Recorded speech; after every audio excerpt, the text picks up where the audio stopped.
All right, we're getting started. Hello, everyone. Just going to check and make sure that this is actually working.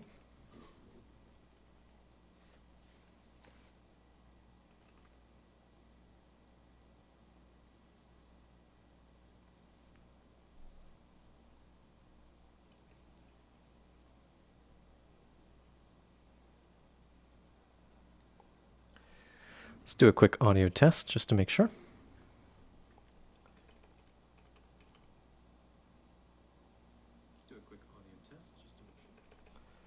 All right, looks like we're good to go. So we are going to give a quick read through of version 0 of the competition manual, which was just released a little while ago, just a few minutes ago. I'm just going to grab a link to this and drop it in Discord for anyone who's interested.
All right, just gonna go ahead and post that in Discord and we'll get started.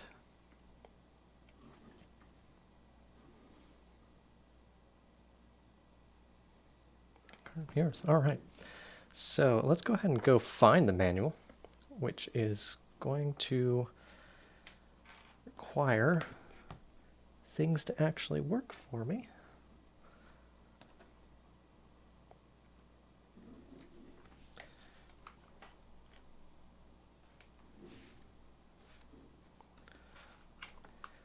So there was a blog post made just a few minutes ago on the First Tech Challenge blog, which, Frank, I don't know when the season recap's going to be. It's never coming. I thought I told you that in the last video. This is great. You know, you get everything set up and then your screen share just dies right as you're going live. It's perfect. Love it when that happens.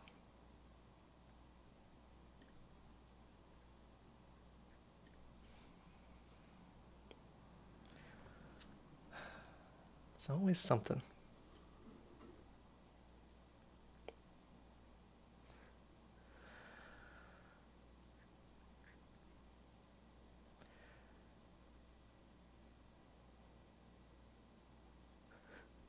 Always happy to lend a control hub if I have one to lend, which unfortunately I do not anymore, because everyone needs a control hub for this next season. I mean, I think that is the pro tip though. If you can just borrow a control hub, if you're a rookie team, for one more season just to get you through, and then spend the money on System Core and Motion Core when they come out, it's really great if you can do that. But unfortunately, there are not many teams locally that actually have extra modules they can use.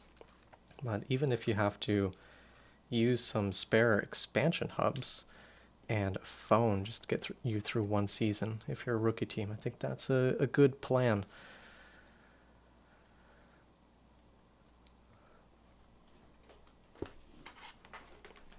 Sorry, folks. Obviously, I'm wanting to get started here, but just as I went live, the screen share from my laptop just stopped working, which is awesome. That's exactly what you want. So we're going to get it started here again. Okay, I think we're about there. So as I was saying, there was a blog post just a few minutes ago detailing the release of version 0, is what we call it, of the competition manual, which used to be sort of game manual part 1 back in the day, all the parts that were not necessarily season specific, but now it's all combined into one document, so we just call it version 0 of the manual. There's a lot missing. You're not about to learn what the BIOBUZZ game rules are. It's just everything else around it that we can start getting out in the community and getting socialized, which is pretty cool. So let's take a look at the blog post first. So that's always a good place to start. Competition manual preview is here, which is exciting. Call it V0. You can find it on the First Tech Challenge resources page. If you had any existing links that pointed to last year's game manual, those are automatically now pointing at the new V0 competition manual instead. And all of last year's materials, including all the volunteer manuals, game materials, are now in a separate archive, sort of put under the year where they belong, which is pretty cool. So you can still access everything, but if you have any evergreen links on like a website or something, they still work, which is a nice way to do it. The complete manual, of course, will be available on kickoff on September 12th.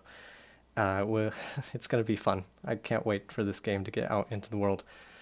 But worth mentioning, in case you weren't aware, the game element for BIOBUZZ is already released, and there are skill builders that you can work through with your team on how to manipulate these game elements, which is a cool thing if you have time and looking for something to do over the summer or before kickoff once the school year starts.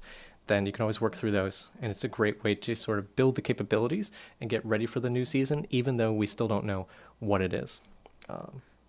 As usual, the competition manual will have green and orange rules. So green are sort of what we call evergreen rules. These are things that don't really change much season to season, but the orange ones are more season specific. You know, something about the game caused this rule to exist, so we don't expect them to necessarily look the same from year to year. But coming up, there's some really important changes to the manual overall, and the way that we approach the program and the rules as a whole. And some of it is listed in this blog post. For this season, you may notice some significant additions and changes to wording. Many changes were made to help us address our dual goals of maintaining First Tech Challenge as a high-quality, competitive, capstone-first program, and ensure that the program remains accessible to new students, coaches, and volunteers. Both of these sections are rooted in the first core values and the first ethos of gracious professionalism. When the full competition manual for BIOBUZZ is released at kickoff, teams will find that rules are written to emphasize intended gameplay and make it simpler for participants and volunteers to understand the spirit and intent of the rule. Our goal is to enable event volunteers to make good faith judgment calls at events instead of writing rules that are highly detailed and overly complex that try to cover every scenario a volunteer may encounter. We're also providing event volunteers with an escalation path to use if they feel they need support during an event. We're going to see this in action in part of the manual, and obviously more of it will become obvious once the full manual is released in September. But I just want to prepare anyone who's listening to the recording or about to dive into this manual.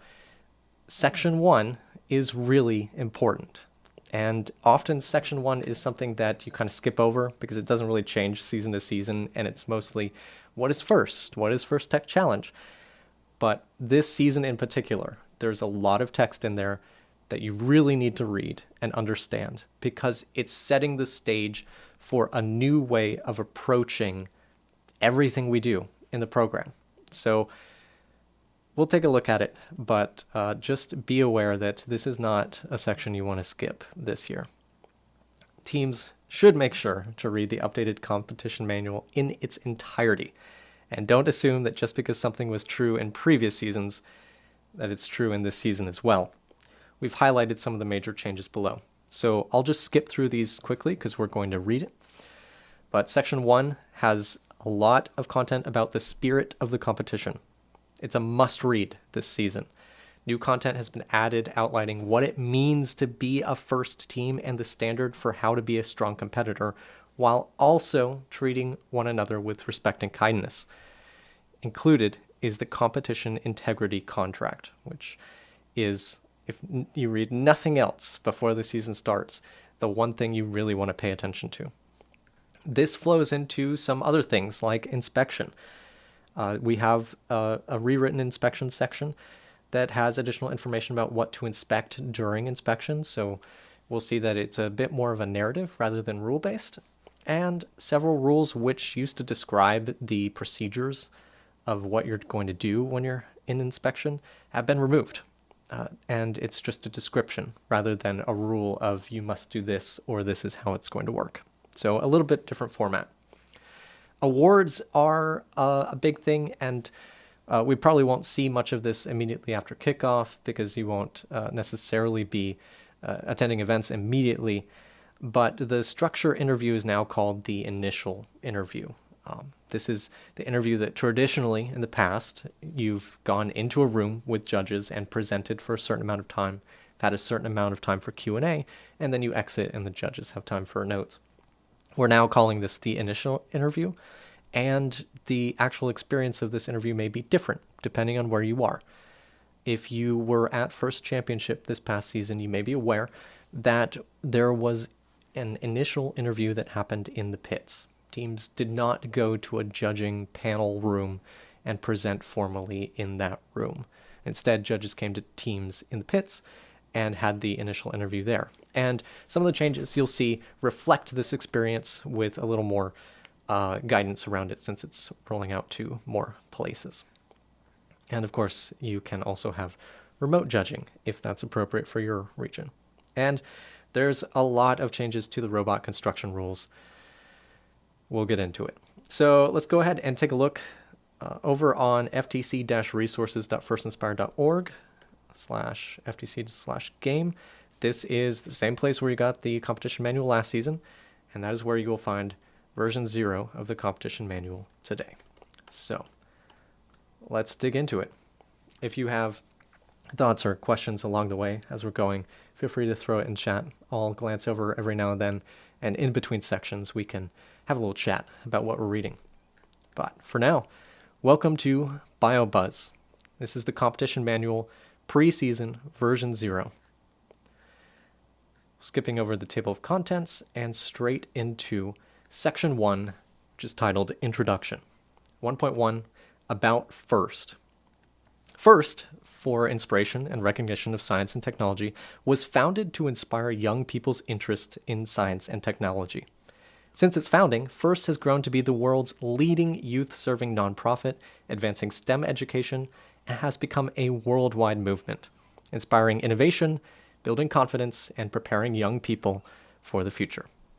Our programs have a proven and lasting impact on learning, interest, and skill building inside and outside of the classroom, and are only possible because of the FIRST volunteers, educators, mentors, and sponsors who tirelessly support our students as they build their future. Each year, participants experience firsthand the inspiration that comes from joining a global community of people with the same mission and the bonding that comes from working to solve the same shared challenge.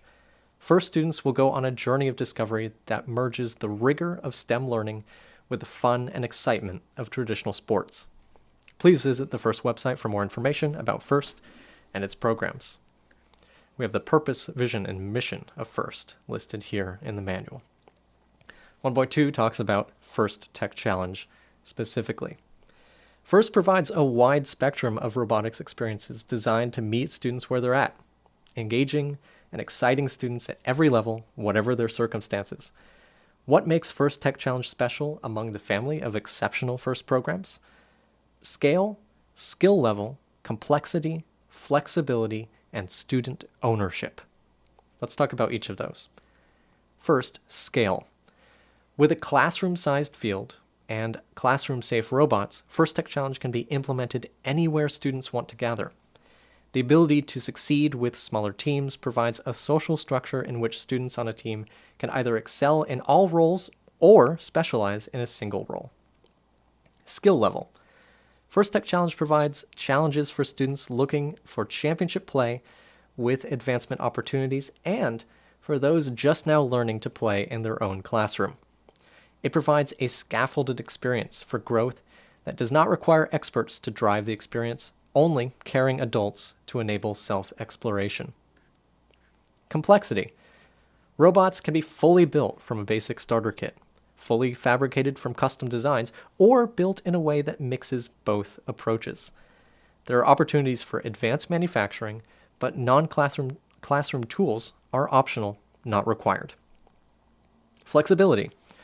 With an extended season kicking off in September and running through March with capstone events held April through July, teams can adjust their season to incorporate intense peaks spread out between recovery periods or other school activities while still providing an improvement-driven, iterative build experience.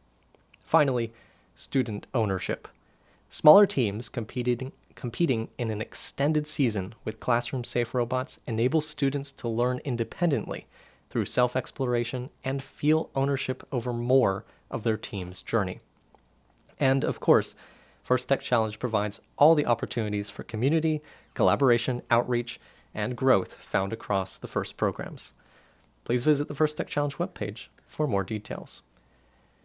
In this section, we are already seeing some of the seeds being planted of important parts of the discussion that are going to come up in later sections here in Section 1.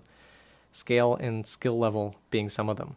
We have a lot of First Tech Challenge teams, and we have teams on a very broad spectrum of experience and skill level. And we need a program that helps all of them. And you'll see some of how that's being accomplished shortly. First, ethos and core values. This is section 1.3, and it's laying the foundation for how we expect everyone, from students to volunteers and mentors, to behave when they're engaging in the First Tech Challenge program. Every word of this is going to be important as we talk about that competition integrity contract later on. Gracious professionalism is part of the ethos of FIRST. It's a way of doing things that encourages high-quality work, emphasizes the value of others, and respects individuals and the community. Through gracious professionalism, fierce competition and mutual gain coexist. Participants compete intensely while treating each other with respect and empathy. There's no trash talking, but there are also no disingenuous platitudes.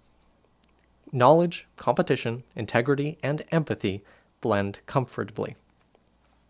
Ultimately, gracious professionalism is part of pursuing a meaningful life. When professionals use knowledge in a gracious manner, and individuals act with integrity and sensitivity, everyone wins and society benefits. The term was coined by Dr. Woody Flowers, Executive Advisory Board Chair Emeritus, Distinguished Advisor to FIRST, and father of competition robotics. A quote from Dr. Woody Flowers is here: "The FIRST spirit encourages doing high-quality, well-informed work in a manner that leaves everyone feeling valued. Gracious professionalism seems to be a good descriptor for part of the ethos of FIRST. It is part of what makes FIRST different and wonderful." Gracious professionalism is a gift from Woody, and all of us have now become its stewards. Woody often said that it is not critical that we define gracious professionalism, but Woody would continue to say it is very important to talk about it. Gracious professionalism can be difficult to understand because the pursuit of it should be different for everyone.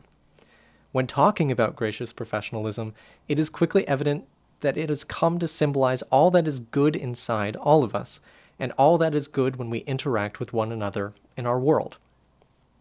It is an aspirational ideal to always strive towards, not a goal to be achieved, and not a method of measuring someone. For that reason, you can never say someone is or is not being graciously professional, but instead, they might embody some of its aspects.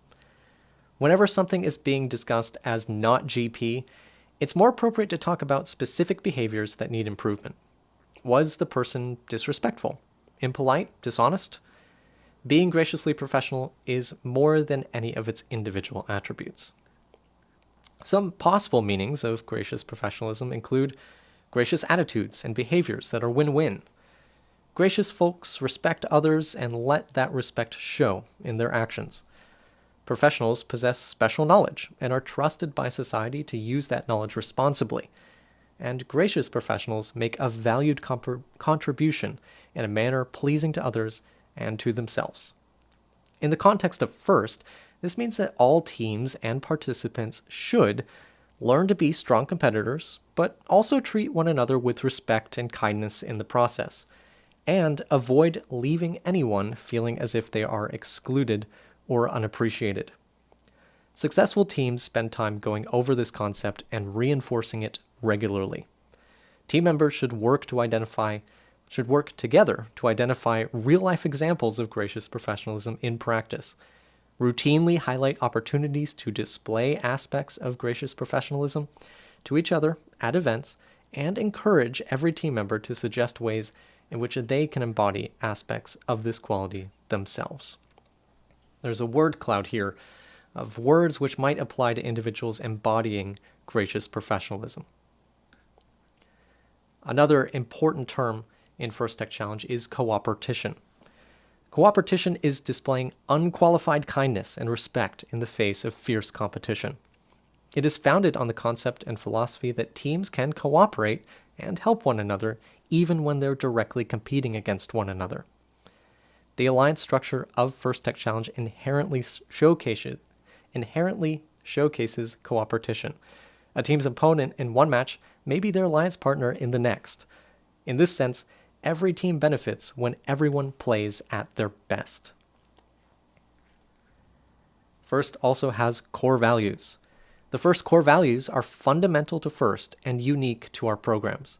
They emphasize friendly sportsmanship, respect for the contributions of others, teamwork, learning, and community involvement. Our community expresses the FIRST philosophies of gracious professionalism and cooperation through the FIRST core values. They are discovery, we explore new skills and ideas; innovation, we use creativity and persistence to solve problems; impact, we apply what we learn to improve our world; inclusion, we respect each other and embrace our differences; teamwork, we are stronger when we work together; and fun, we enjoy and celebrate what we do. Why embrace the FIRST ethos and gracious professionalism? Some people new to FIRST and our values may think, this doesn't apply to me. I don't see this in the world around me, so why do I need to act this way? To build a better world, pursue a more meaningful life, and celebrate all that makes us uniquely human. Building a better world.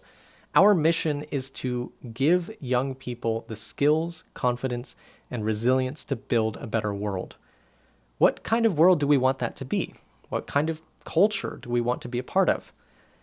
We at FIRST believe that a world where everyone strives to embody the FIRST values and demonstrate gracious professionalism in their actions would be a pretty great world to live in. Pursue a meaningful life. And these actions make people feel good. We know being an effective contributor is a huge part of feeling good about yourself. These behaviors will have a positive impact in all areas of your life. Working hard can be fun and profoundly satisfying, and achieving this rational self-esteem is a big part of long-term happiness. You may start these behaviors because you're trying to build a better world, but you'll also find yourself building a more meaningful life. Still skeptical? Try it in FIRST. In many ways, FIRST is practice for the real world. We have the chance to shape the FIRST community however we want. We're giving students the opportunity to make graciously professional choices when it's easy, so they'll see how it feels, learn how it works, and be prepared to do the same when it's not as easy. We get what we celebrate. So let's celebrate hard work, integrity, fair play, sportsmanship, empathy, and all the things which make us uniquely human. All of that is a setup to what we're about to read about the spirit of the competition. None of what I just shared is new. The ideas of gracious professionalism, cooperation, the first core values, everything has been around for a while, but we are about to apply them slightly differently to First Tech Challenge. And it starts here in section 1.4, the spirit of the competition. A note from the first staff. Welcome to BIOBUZZ, presented by RTX. We are excited to begin the 2026-2027 First Tech Challenge season. We'd like to describe some changes that are happening, some things we hope will never change, and some challenges we're facing due to the success and growth of the program.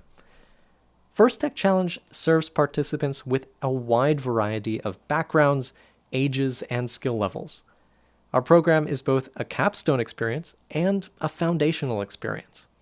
The highest skilled competitors in First Tech Challenge are creating robots with technical achievements that impress even industry experts and perform tasks that most people don't think are possible.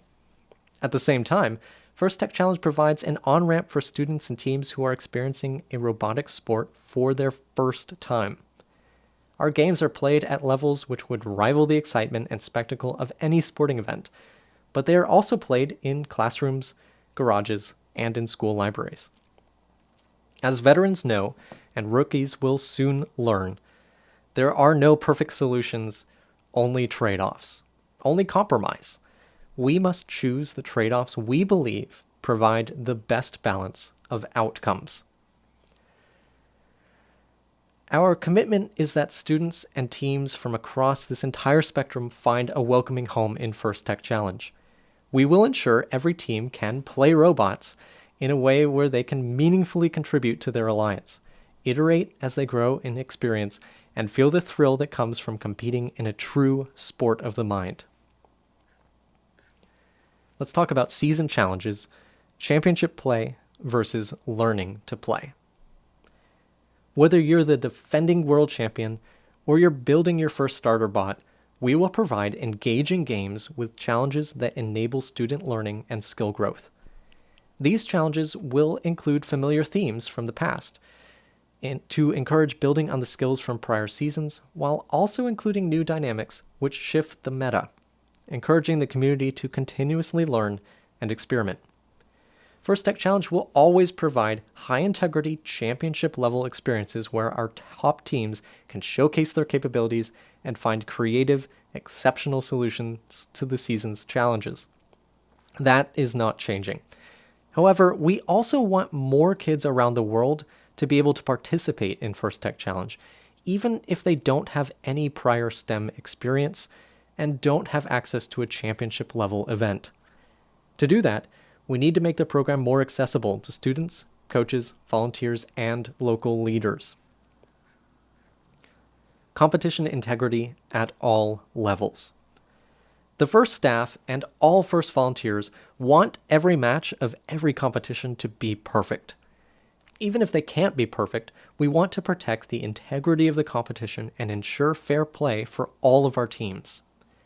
As our sport has matured, teams have made us very proud as they have dramatically improved in performance. With their success has come additional challenges, and now maintaining the integrity of the competition is becoming increasingly difficult.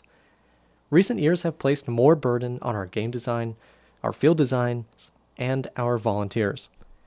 Many of our efforts to enable the highest levels of play only make it more difficult to enable introductory play experiences. We feel we need to change something to be successful at enabling both. So, changes for 2026, 2027, and beyond in just a moment. Definitely need some water for this.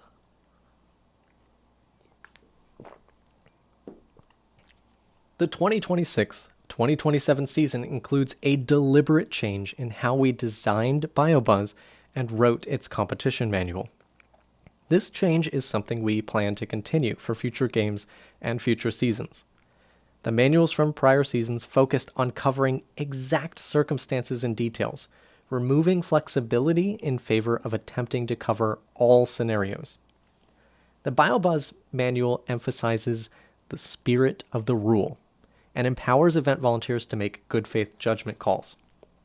BIOBUZZ rules are written to emphasize intended gameplay and make it simpler for participants and volunteers to understand the spirit and intent of the rule.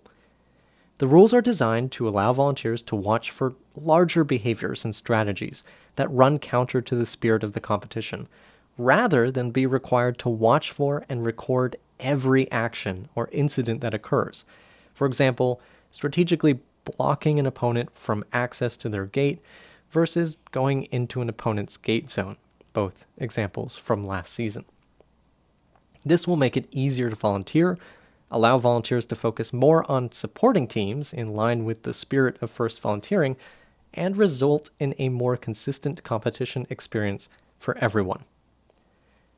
This change can only be possible if we all commit ourselves to the ethical standards described by the first ethos and first core values.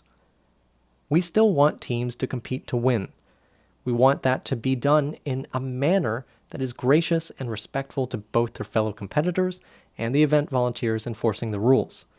To enable this culture, we're emphasizing a framework of behaviors all first participants should follow and a competition integrity contract. When all of our participants and volunteers are aligned with this framework, it will allow us to simplify many of our regulations, remove some burden from everyone in the program, and make it easier for all of us to be successful.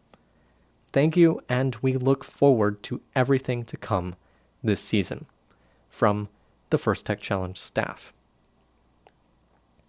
Let's take a look at what they're talking about, starting with the framework of behaviors. The culture of First Tech Challenge is shaped by the habits and behaviors of our global community. To ensure our sport remains a positive space for our teams, we rely on all our participants, mentors, educators, supporters, alumni, and volunteers to follow a framework of ethical behaviors. These range from aspirational philosophies to firm rules and regulations. First, gracious professionalism and first core values. Gracious professionalism remains our guiding star for all our behaviors, and we should always strive to act in a way that aligns with its philosophy. Celebrating the first core values and ensuring they remain central to our behavior is how we embody gracious professionalism and preserve the unique first culture. Second, the first code of conduct. Adults and parents of minors in First each certify adherence to the first code of conduct, which provides behavior and youth protection requirements to ensure the safety of all First participants. Third, the competition integrity contract. Every team in First Tech Challenge must follow the Competition Integrity Contract, or CIC, which is coming up in Section 1.5. The CIC outlines team behaviors which protect the integrity of the competition and long-term health of the sport. Finally, competition rules, the competition manual, team updates, and Q&A. Each season's game is defined by the rules and regulations in its competition manual. While these rules change each year, they describe the criteria all teams must meet to be eligible for competition, and the specific behaviors all teams must follow while competing. Next, we'll talk about the role of mentors in First Tech Challenge. The first mission is to create programs that give young people skills, confidence, and resilience to build a better world, and mentors are a key component of that in First Tech Challenge. Adult mentorship is a proven part of what makes First so effective. Working with a mentor or coach is a critical part of the learning process. First programs provide mentoring of students, which may lead to a better understanding of STEM careers, as well as increased confidence, self-esteem, and satisfaction of the student. This naturally leads to the question, how much involvement in building the robot should the mentors have? The answer continues to be, however much is needed to inspire the youth on the team. Each team's robot should be representative of their journey and experience, and every team's journey is unique. The level of involvement of mentors on a team will vary team by team, and often season by season. For example, a team may have a student or a group of students with enough CAD skills to largely create the CAD model of their robot with limited mentor guidance and oversight. The same mentor may need to take a more hands-on approach the next season if those students graduate and no other students have those skills yet. FIRST does not provide a prescriptive process for running a team. Each team should be structured to meet students where they're at. Success should always be based on individual student outcomes. This is reinforced through mentor training resources and the sharing of best practices, so all teams may continuously improve as they find what works best for their students. Now, the spirit of FIRST volunteers. FIRST volunteers are there to help every team succeed and should actively help the competitors avoid breaking rules whenever possible. One of the things which makes FIRST special is the culture in which volunteers have the opportunity to serve as mentors to all FIRST students. It is easy for volunteers to default to a culture of enforcement and for teams to default to adversarial behaviors. FIRST teams and volunteers need to remember during all of their interactions they should be working together, not fighting each other. It is often said, through gracious professionalism, fierce competition and mutual gain coexist. Participants compete intensely while treating each other with respect and empathy. In this way, fierce and intense competition can be a direct part of embodying gracious professionalism. Everyone should remember that FIRST teams, students, and mentors are deeply passionate about our sport. They will, as they should, compete very hard as they pursue excellence and success on the field. FIRST prepares volunteers to likewise respond with respect and empathy in the face of this competitive intensity. To be successful, volunteers must take advantage of the resources and training FIRST provides each season. This means they must fully understand not only the rules, but also the published guidelines on how FIRST intends them to be enforced. This will ensure that each competition is conducted as fairly and consistently as possible. For many FIRST students, their competition experience will be defined by a few interactions with a handful of adult volunteers. This is why it's so important that all FIRST volunteers behave in a friendly, supportive, fair, and team-focused manner at all times. This is another reason why FIRST volunteers are so special. They are charged with maintaining the integrity of the competition, but doing so by reinforcing the FIRST core values, and always doing their best to act with gracious professionalism. There are two phrases which drive and motivate the individuals that volunteer their time with FIRST: giving back and paying it forward. Each year, you have the extraordinary opportunity to help create the best ever experience for our students, mentors, and fellow volunteers by becoming a FIRST volunteer. Please consider volunteering at local events near you, but know that not all applicants can be placed in all roles at any given event. Please work with your volunteer coordinator and local program delivery partner to help identify the most meaningful way you can help in your region. A complete set of all role-specific volunteers materials can be found on our volunteer resources page. And as a program delivery partner for First Tech Challenge in Florida, I just want to emphasize this. Please work with us. If you go off, maybe you're a current participant, you graduate, you go off to a career, a vocational school, a university somewhere around your state, around the country, or for some of you around the world. Find your local program delivery partner and see how you can contribute back as a volunteer. Because even though I was on a FIRST team and I got a lot out of that experience, truthfully, I've gotten that much more out of being part of the volunteer community. And the people you meet as a volunteer will become lifelong friends and professional contacts that will have a huge impact on your life. So please, go do that. We're now at section 1.5, the competition integrity contract. As an actionable part of the framework of behaviors described in section 142, the competition integrity contract defines ways that every team in First Tech Challenge should behave both at and outside events. The CIC is divided up into two categories: a sporting ethics code, which all teams must follow to protect the integrity of the competition, and behavior guidelines, which help teams act in a way that embodies gracious professionalism and encourages that every team can have fun, make friends, and chase excellence. Let's talk through the Sporting Ethics Code. Our team certifies, first, we don't cheat. Our team will never intentionally violate the spirit of the rule. We won't circumvent the systems first uses to keep the competitions running. We would be ashamed to win a student competition by cheating.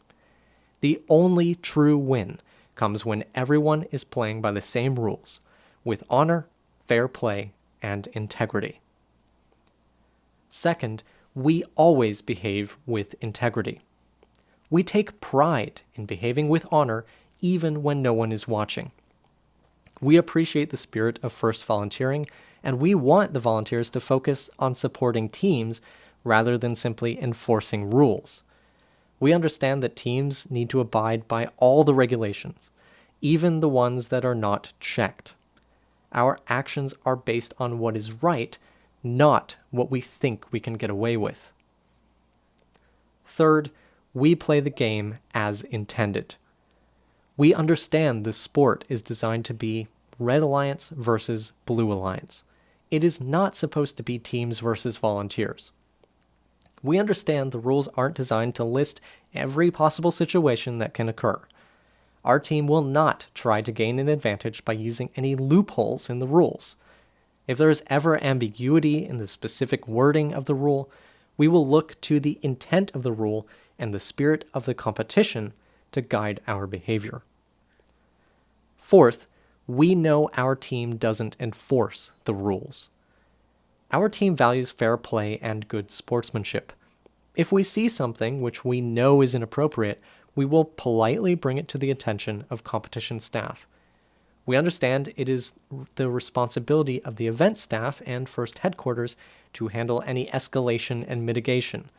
We understand it is not appropriate for us to accuse, investigate, publicly call out, or persecute anyone for a perceived infraction, especially in a disrespectful or confrontational manner. That is the Sporting Ethics Code, Section 151. Here in 152, we have the Behavior Guidelines. Again, our team certifies. First, we focus on journey before destination. Our team will try hard to win. We will chase excellence in everything we do. We will not define our success based on the competition results, but on the lessons we learn and the friends we make. First competitions are opportunities to measure our progress and, alongside other teams, celebrate the journey we've all taken together. Second, we behave with respect and good sportsmanship. We will always strive to treat others with respect. Regardless of the outcomes, we will always strive to act professionally and behave in a way that we will be proud to remember, even when the competition gets intense and emotions are running high. Long after the competition is over, we know we won't remember if things didn't go exactly the way we wanted, but we will remember how we acted during those tough moments. We support our teammates, we praise our partners, we celebrate our opponents. Third, we help each other. We do our best work when we're helping others and treating them with respect and kindness. We want to succeed, but we don't want it to happen because someone else failed. We want to help everyone play at their best, even when we're playing against each other. Then, we're going to celebrate with each other regardless of the outcome. But we're hopefully going to win. Fourth, we take the high road. We're all still growing. No one is perfect. Being respectful means being understanding, empathetic, and sometimes being forgiving when someone else's behavior doesn't meet our expectations. If someone acts in a way which doesn't seem right, we will try not to let it affect how we behave. Everyone is on their own journey. Everyone is struggling in ways we don't always see. We will remain focused on our own growth. We will be respectful to everyone, even those who are disrespectful to us. Fifth, we respect property and facilities. Our team will always work to leave things in a better state than we found them. We will behave in a way that prevents foreseeable damage to equipment, facilities, or the property of others. We will clean up any messes that we make.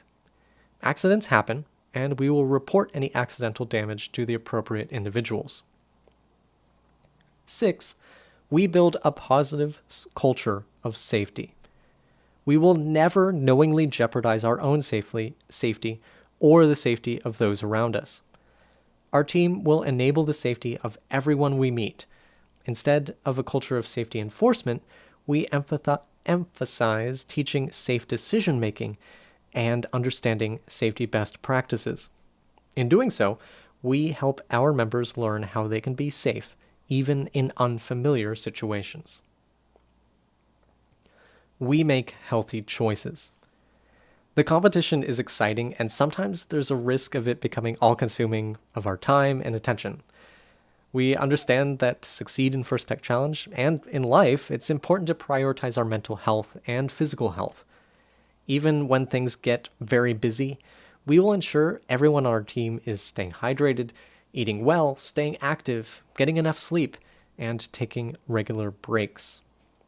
We also understand that in any creative process, a measured and sometimes relaxed schedule which leaves times for recuperation will often result in a better outcome than grinding for long hours.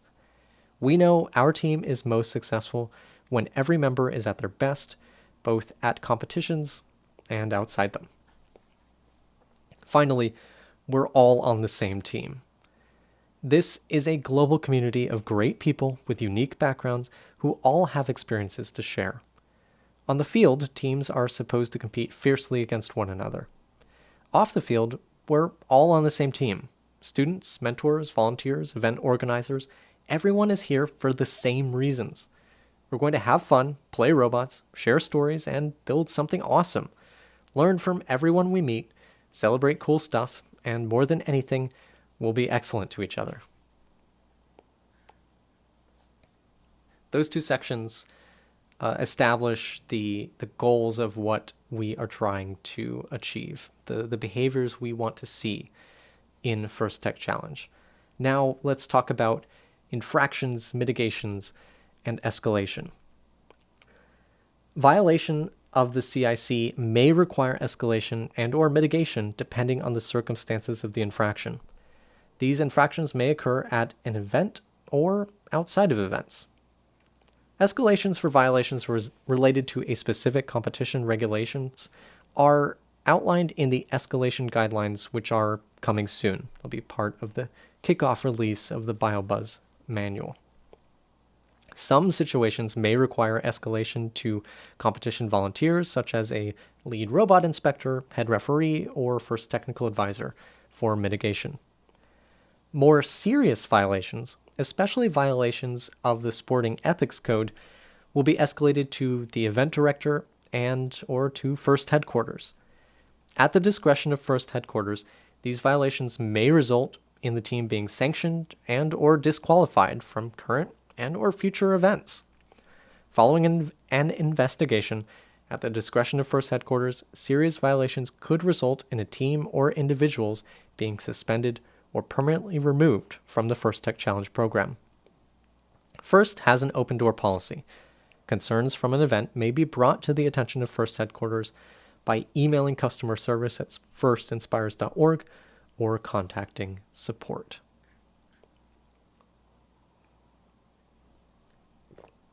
That concludes section 1.5. Section 1.4 and 1.5 together are some of the most critical changes to the way we are thinking about First Tech Challenge for the BioBuzz season. So I highly encourage everyone to read and reread those sections and understand, even before kickoff comes out and we get a chance to look at the game rules, how we are expected to behave and how our approach to the program in some cases may need to change as we seek success. Section 1.6 is accessibility and inclusion. FIRST is committed to STEM for everyone, and as such, FIRST makes reasonable accommodations for persons with disabilities who need and request accommodations. If a FIRST participant needs an accommodation for an event, please contact your local leadership before the event so that they can help ensure the accommodation is provided. Local leadership may make exceptions to rules to allow for reasonable accommodation, given the exceptions do not create an undue hardship or cause safety concerns. Section 1.7 is all about understanding and using this very competition manual, including this document and its conventions, the translations and other versions available for the manual, team updates, and the question and answer system, all of which I'm going to skip today. Section 2 is the first season overview.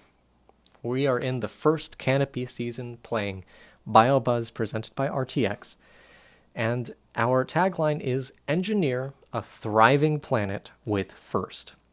Nothing on Earth thrives alone.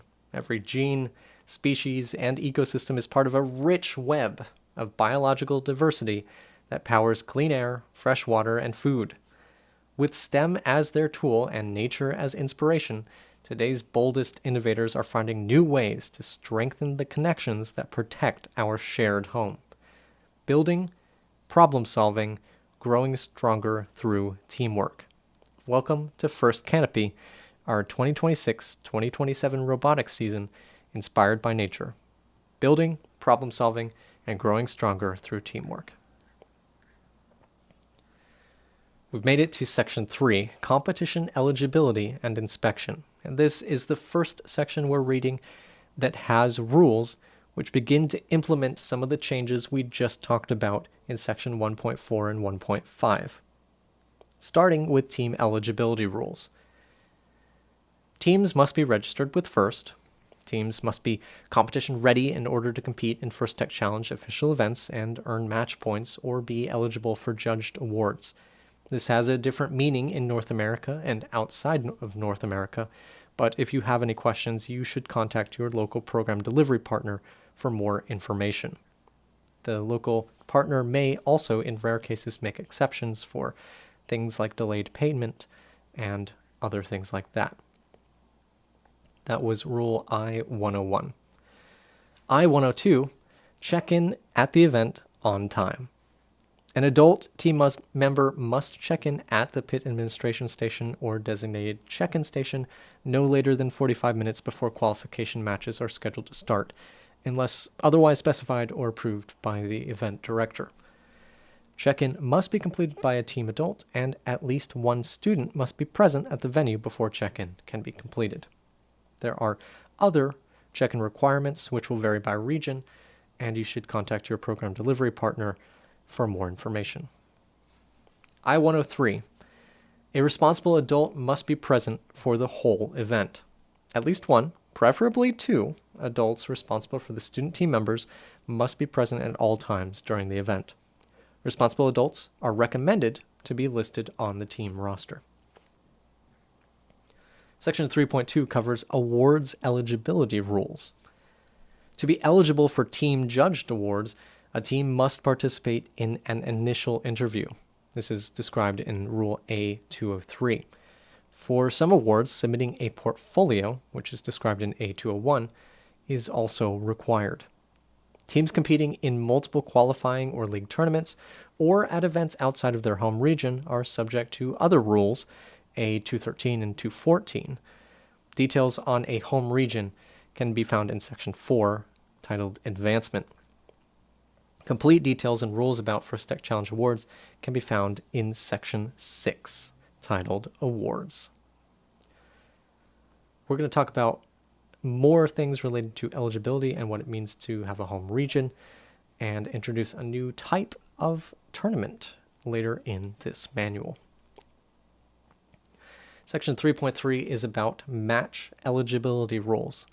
And here, with these rules and some of the rules that are missing from this section compared to last season is where we start to see a different take on how we're going to approach First Tech Challenge.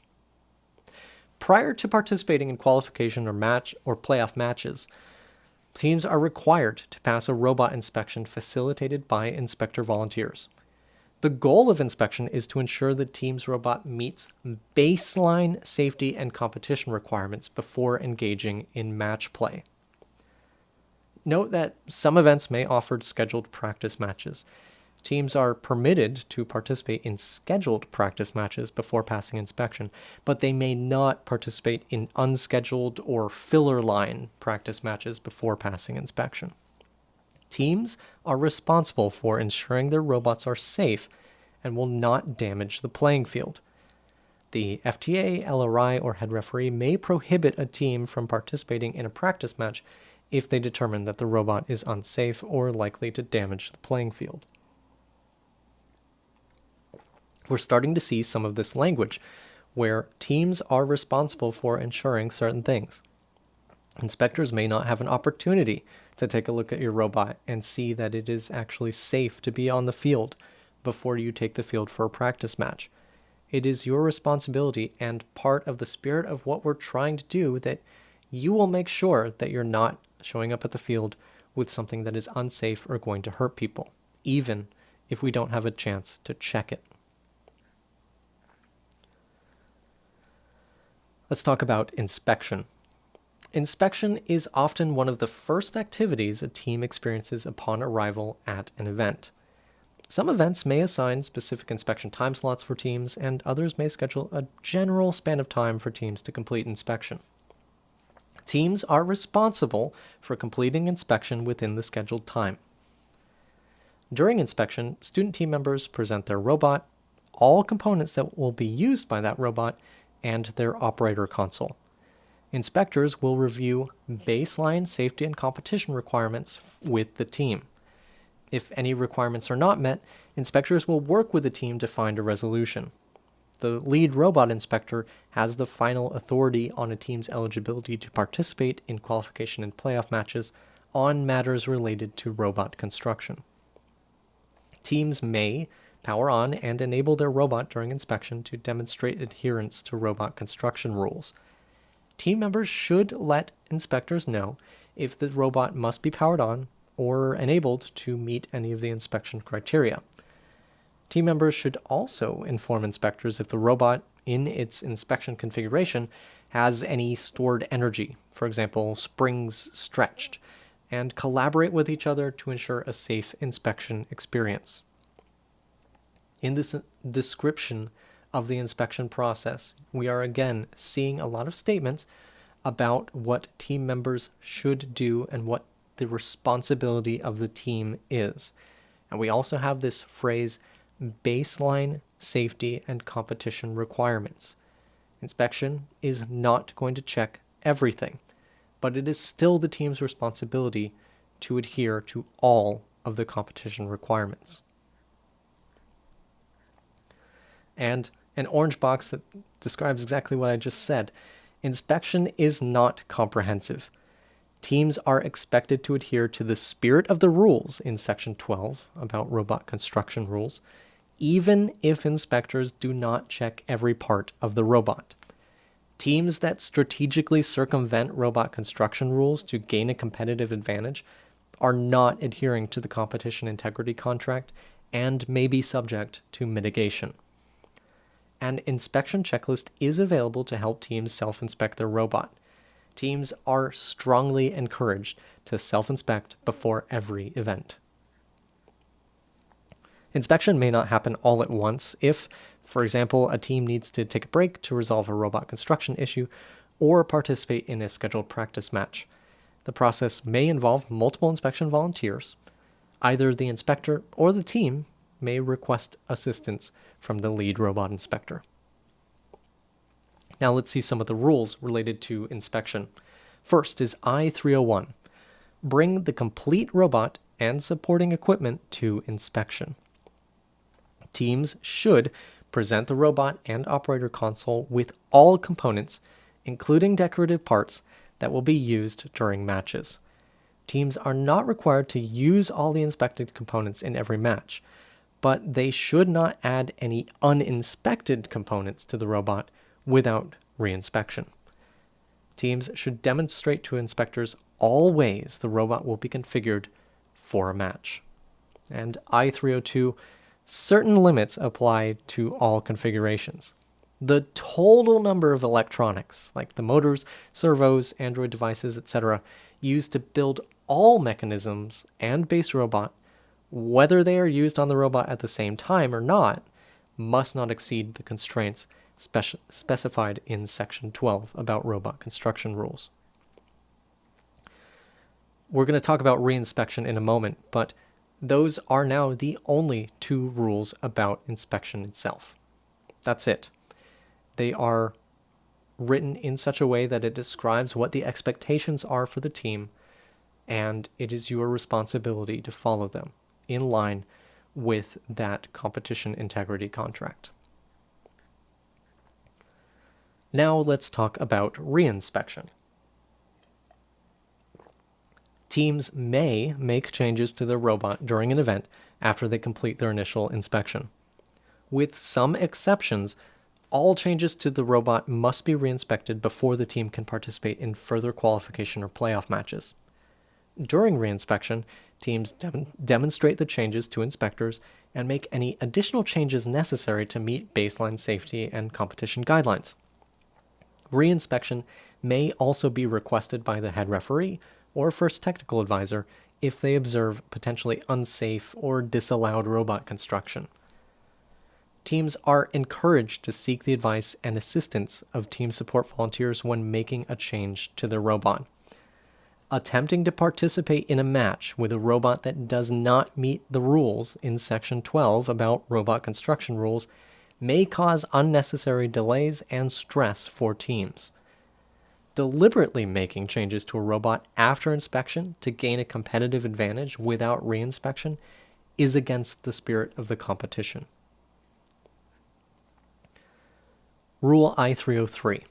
Request reinspection for most changes to the robot.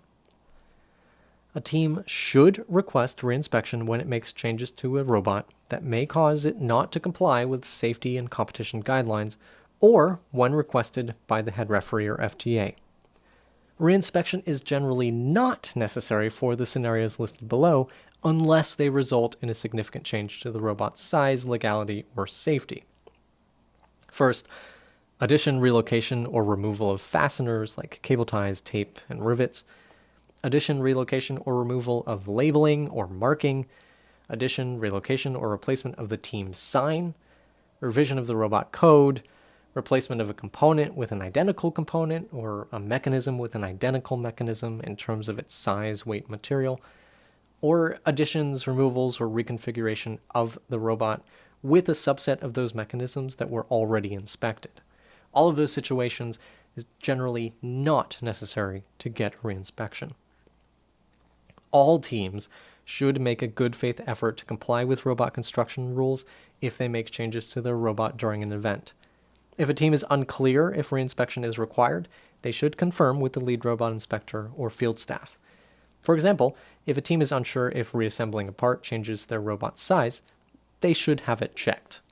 So, again, we are in a situation where inspection might not check everything. It's not designed to catch every possible thing that a team might do that is technically against the rules.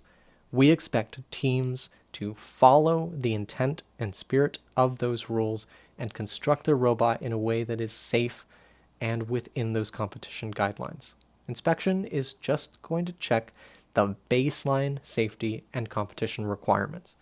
It's not going to be super thorough, and it's not going to definitely check everything.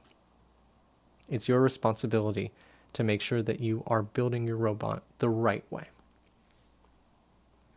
I304 says do not exploit reinspection.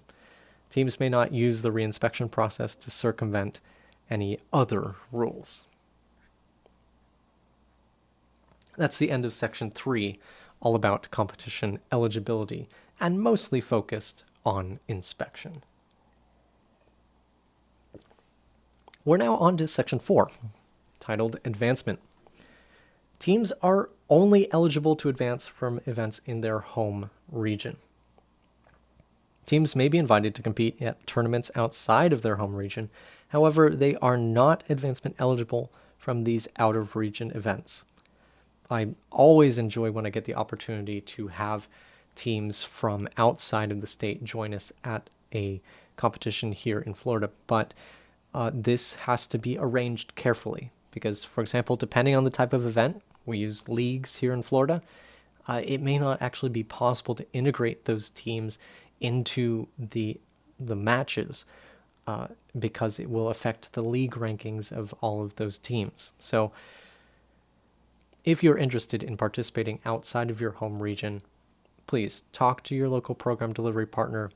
Understand that in some cases it may just not be possible. Teams can check what home region they are assigned to on the FTC events page by looking up their team number. Teams in regions that do not have a local program delivery partner or who are geographically isolated within their home region can work with FIRST by emailing customer service at firstinspires.org to get reassigned with another more accessible region once per season for advancement. And this is something that happens in Florida. We have a very nice team who is right on the border with Florida, and we have competitions much closer to them than if they participated in their home state. So with an agreement between me and the program delivery partner in Georgia and the team, we have them come over and join us, and it's great to have them. But those changes can only happen once per season, so be careful asking for that. First Tech Challenge tournament progression is shown in the figure 4-2 below. Teams can advance from any of their first 3 entry-level events, which are qualifying tournaments and league tournaments. Teams may only participate in 1 league per season. See section 14 about league play tournaments for more details on league tournaments. Teams may participate in more than 3 entry-level events, but are eligible to advance from the first 3 chronological events. So if you have the opportunity to attend 4 qualifying tournaments, you will only be eligible from the first 3 that happen in terms of when they are on the calendar. Also, it's worth mentioning for those in league models that the league tournament itself is technically the qualifying entry-level event. The league meets are just sort of part of the league tournament experience that happened to occur on earlier days. Teams may advance from their region's qualifying tournaments or league tournament to either a super qualifying tournament, which is not offered in every region, or directly to a regional championship. Super qualifying tournaments are an optional advancement level often used in large regions which need more levels of competition. A team may only participate in 1 super qualifying tournament. Teams in a few specific geographical regions may advance from a pilot event, the highest tier of competition within a new or emerging region, to first championship and or a first premier event. Pilot events are something new this season. It's a way that we can have an event that allows teams in a new area that's just starting with First Tech Challenge to advance to the first championship and premier events without having all of the requirements that come with a traditional regional championship event. So I'm excited to see more teams coming from those pilot regions to first championship, where I'll see them, and to premier events around the world. And this is a good way to do that. It kind of just sets it aside and understands that this new region is a bit different, and it's not quite the same as all of these regional championships that serve advancement today. The local program delivery partner determines the advancement numbers from each tournament in their region up to a regional championship, and then First staff determines the advancement from each regional championship to the first championship and first premier events. Section 4.1 is about advancement points calculation, which I am not going to go through because it has not changed from last season.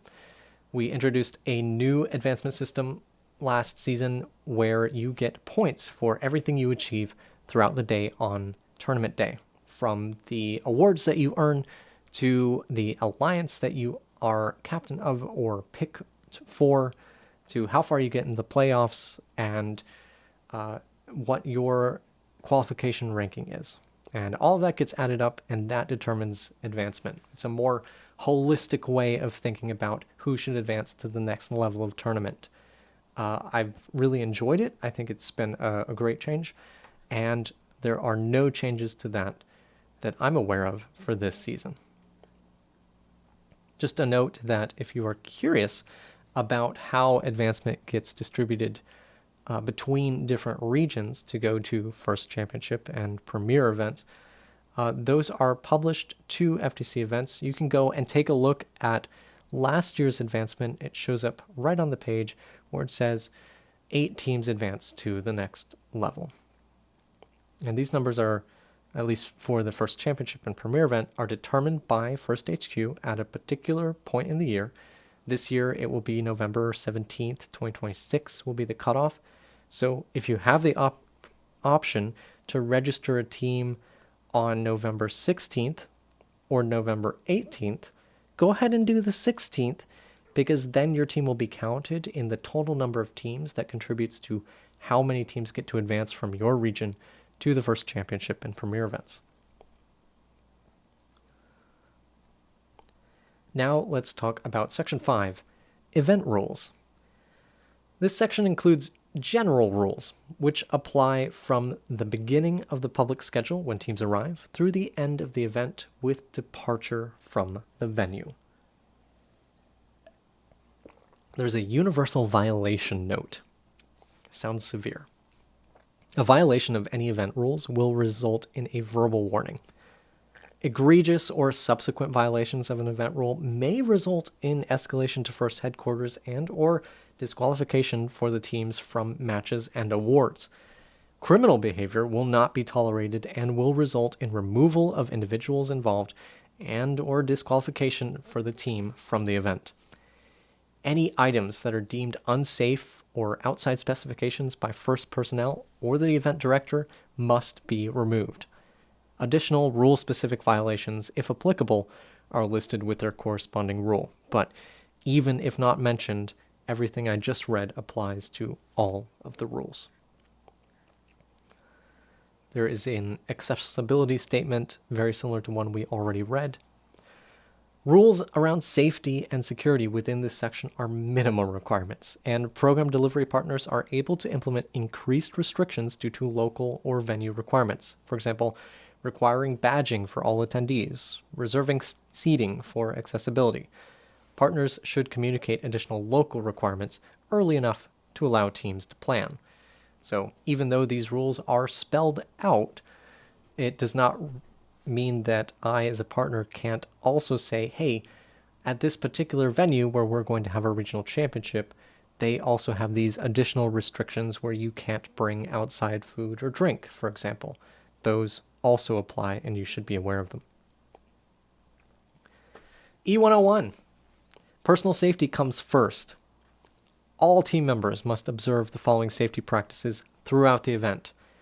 Wearing safety glasses or safety-rated glasses with side shields. There's a 10-minute grace period when the venue opens each day of the event for teams to find and distribute their safety glasses. Clear or lightly tinted safety glasses are preferred. Shaded glasses are allowed for those who need them and do not require a specific accommodation request. Wear closed-toed and heeled shoes.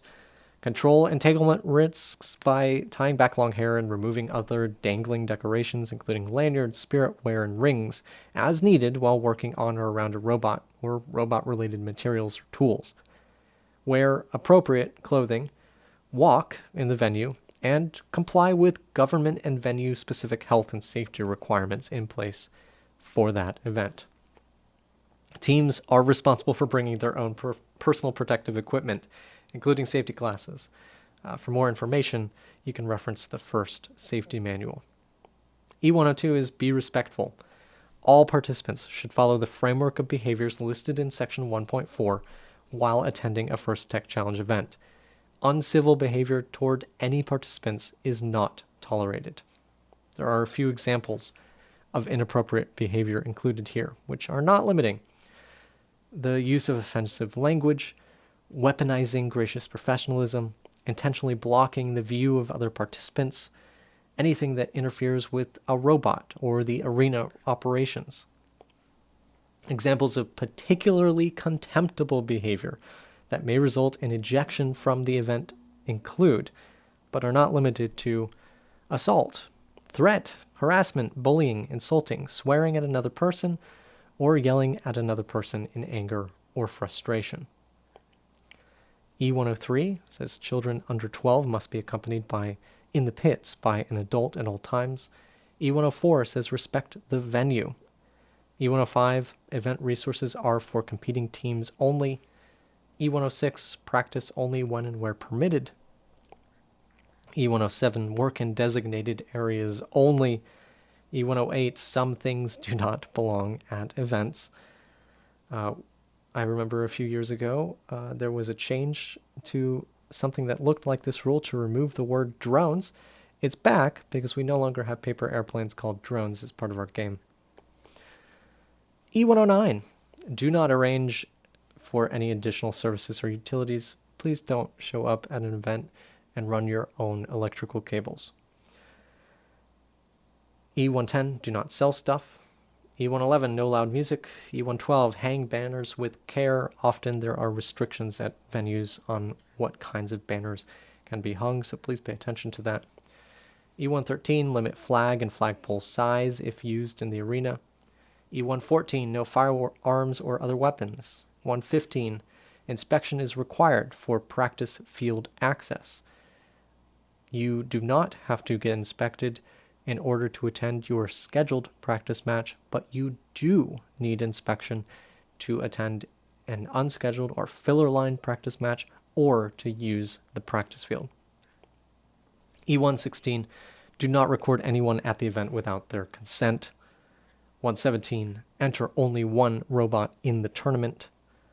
The intent of this rule is to use tournament resources responsibly by not requiring volunteers to inspect multiple robots and to prevent loopholes around having multiple inspected robots that can be switched out between matches. This rule does not prohibit teams from bringing other robots or robot-like assemblies into the venue for other purposes such as awards, presentations, or pit displays.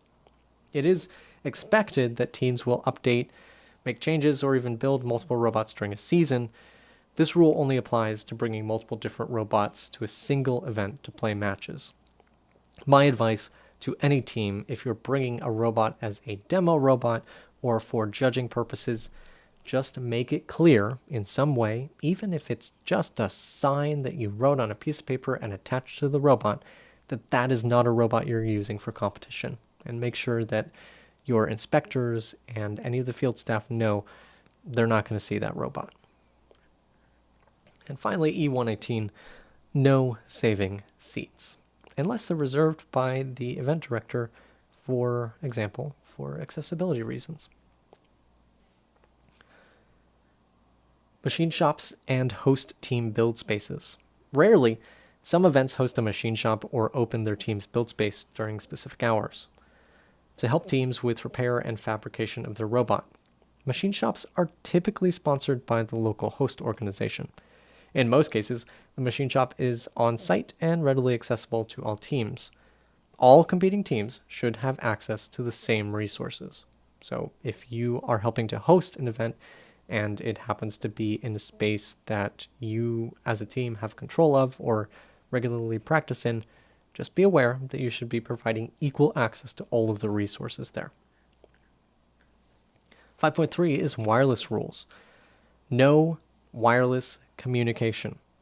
Teams may not set up their own wireless communications, such as access points or ad hoc networks, Bluetooth, or any other communication systems using 2.4 or 5 gigahertz wireless in the venue, because this can affect the robots. A wireless hotspot created by a cellular device, camera, or smart TV is considered an access point. This is particularly important because many teams don't realize that a TV that they have in their pits to give a presentation to judges, for example, or show off the cool things they've been doing throughout the year, may actually have a wireless access point attached to it that is interfering with the robots in the arena. Many RC toys also use 2.4 gigahertz and 5 gigahertz communications, so be aware these do not belong in the venue. Definitely don't interfere with wireless networks, Rule E302. Participants may not interfere, attempt to interfere, or attempt to connect with any other team or first wireless network without express permission.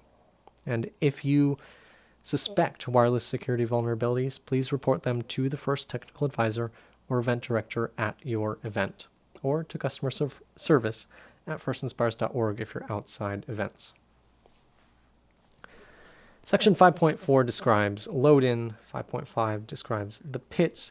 There are some changes to these sections that you should go through and read, but they are not the most important, so I'm going to skip over these sections today. 5.6 talks about robot carts. Remember that carts can be a nuisance. Rule E601 says teams may use carts to transport the robot through an event, but they should be easy to control. They should pose no risk to bystanders, fit through a standard door, remain in the team pit when not in use, not be equipped with music or other sound generating devices, and not use powered propulsion, as fun as that might be. 5.7 talks about rules related to ceremonies. Please respect the ceremonies that are occurring and limit the number of people in the pit during ceremonies so that you are properly celebrating everything that's going on. Section 6 talks about awards. This section includes a high-level description of each of the components of judging and robot game-specific awards in First Tech Challenge. First Tech Challenge celebrates the excitement of competition both on and off the field. Through the following awards, we celebrate the first core values which make us so much more than robots. Please note that different event types, such as league tournaments, regional championships, and first championship, or event sizes may offer different sets of awards. Not every award is presented at every First Tech Challenge event. No awards are presented at league meets, and you can see section 14 for additional details. Additional details by event type are available in the sections below. Team judged awards are determined by volunteers from the community who prepare for the event with thorough training and certification. There are two key judging volunteer roles. The judges, who meet with teams to learn about and celebrate the unique journey and accomplishments of each team and evaluate those against award requirements. The judges interact with students in the pits and sometimes in dedicated judging spaces. As a group, judges determine the teams that receive awards at events with the guidance of the judge advisor. Then there's the judge advisor, who trains, directs, and supervises judges throughout the event. Judge advisors oversee the judging processes and procedures to make sure they are in accordance with First Tech Challenge judging guidelines, but they do not select who wins the awards. First Tech Challenge judging is delivered in one of two ways. Most events will have in-person, traditional judging, along with the standard in-person gameplay. The second option is hybrid format, which has in-person gameplay, but judging is done remotely before in-person gameplay. This manual will primarily describe the traditional in-person judging process. The remote judging process follows the same overall judging standards and requirements, but interviews are conducted online and in-person meetings may not occur. Teams may also read the judge and judge advisor manuals to gain more insight into the complete judging process. Teams are also encouraged to review the outreach terms and definitions document to ensure all teams can clearly communicate with judges and our community the great things they do to grow first. This is one of the great improvements that have come with the new First Learning Management System, First Training, or training.firstinspires.org. As a team member, you can go and read the very manual that the volunteers are reading to understand how they're going to do their job. And that is a perfect way for you to prepare for things like inspection and judging, So once those manuals become available, make sure you have someone on your team who is going through each of them. Team Judged Awards, Overview, and Schedule, Section 6.1. First Tech Challenge Team Judged Awards fall into 3 categories, which have 1 or more awards each. Machine Creativity and Innovation, MCI, Team Attributes, TA, and Documentation. In addition, the Judge's Choice Award is given to a standout team which was not recognized in one of the other categories. The most prestigious all-around award is Inspire Award.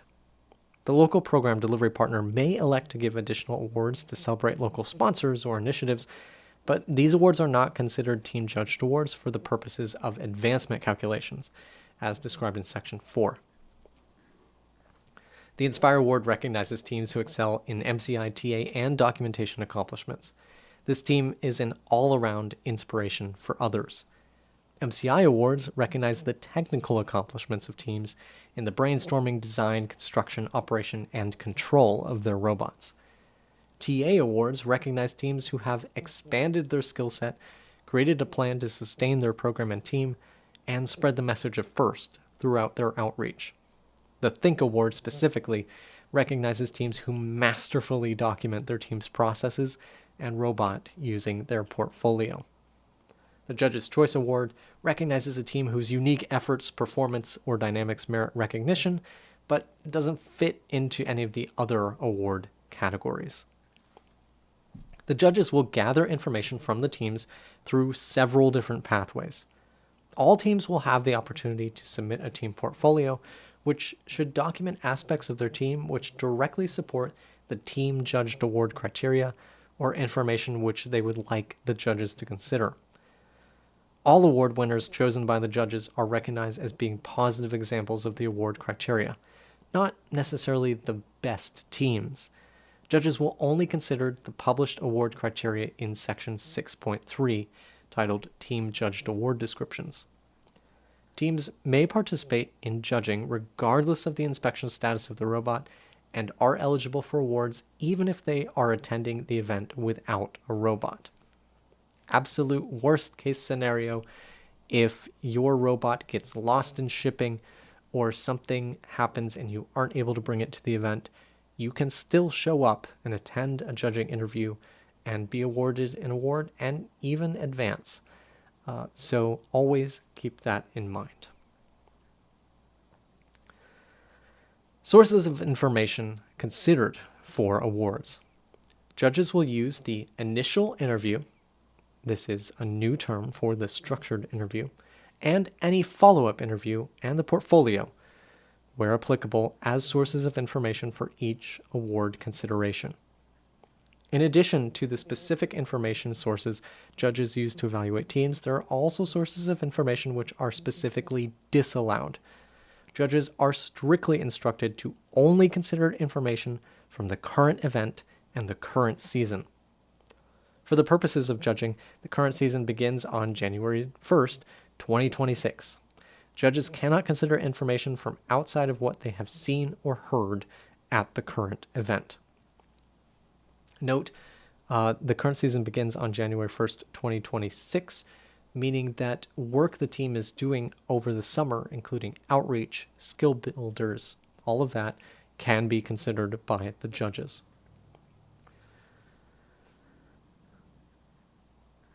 Examples of information that cannot be considered during the judging process include, but are not limited to, past performance, good or bad, of a team, personal knowledge of a team, external sources such as websites or social media, a robot's performance, as in how many points scored in a match, unless it is specifically listed as an award criteria, robot penalties during gameplay, or a team's ranking in the tournament.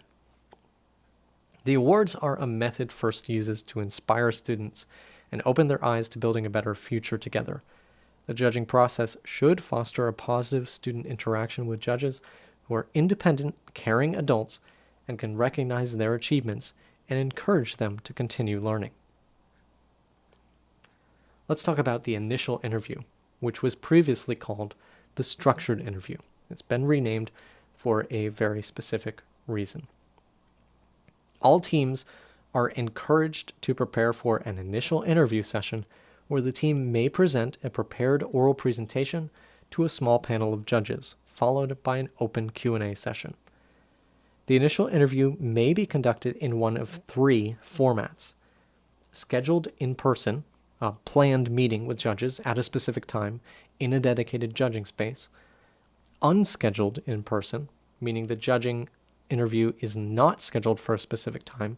Instead, judges meet teams in their pit area at the event or in a dedicated judging space; or remote, a meeting with judges held online using a video conferencing platform. All three types of initial interviews have the same rules and allow teams to share information with the judges. The important thing from this section, and why this has been renamed from structured interview to initial interview, is this is opening the door for the process that we had at First Championship this last season, where the initial interview happened in the pits with teams, rather than having teams go to a specific room and present to a panel of judges there. That can now happen at any level of tournament. It's embedded into the competition manual now. So depending on the availability of space for a venue and other factors that may go into the planning of an event, you may encounter an event this season where you do not have that traditional structured interview in a dedicated room. Instead, everything happens in the pits.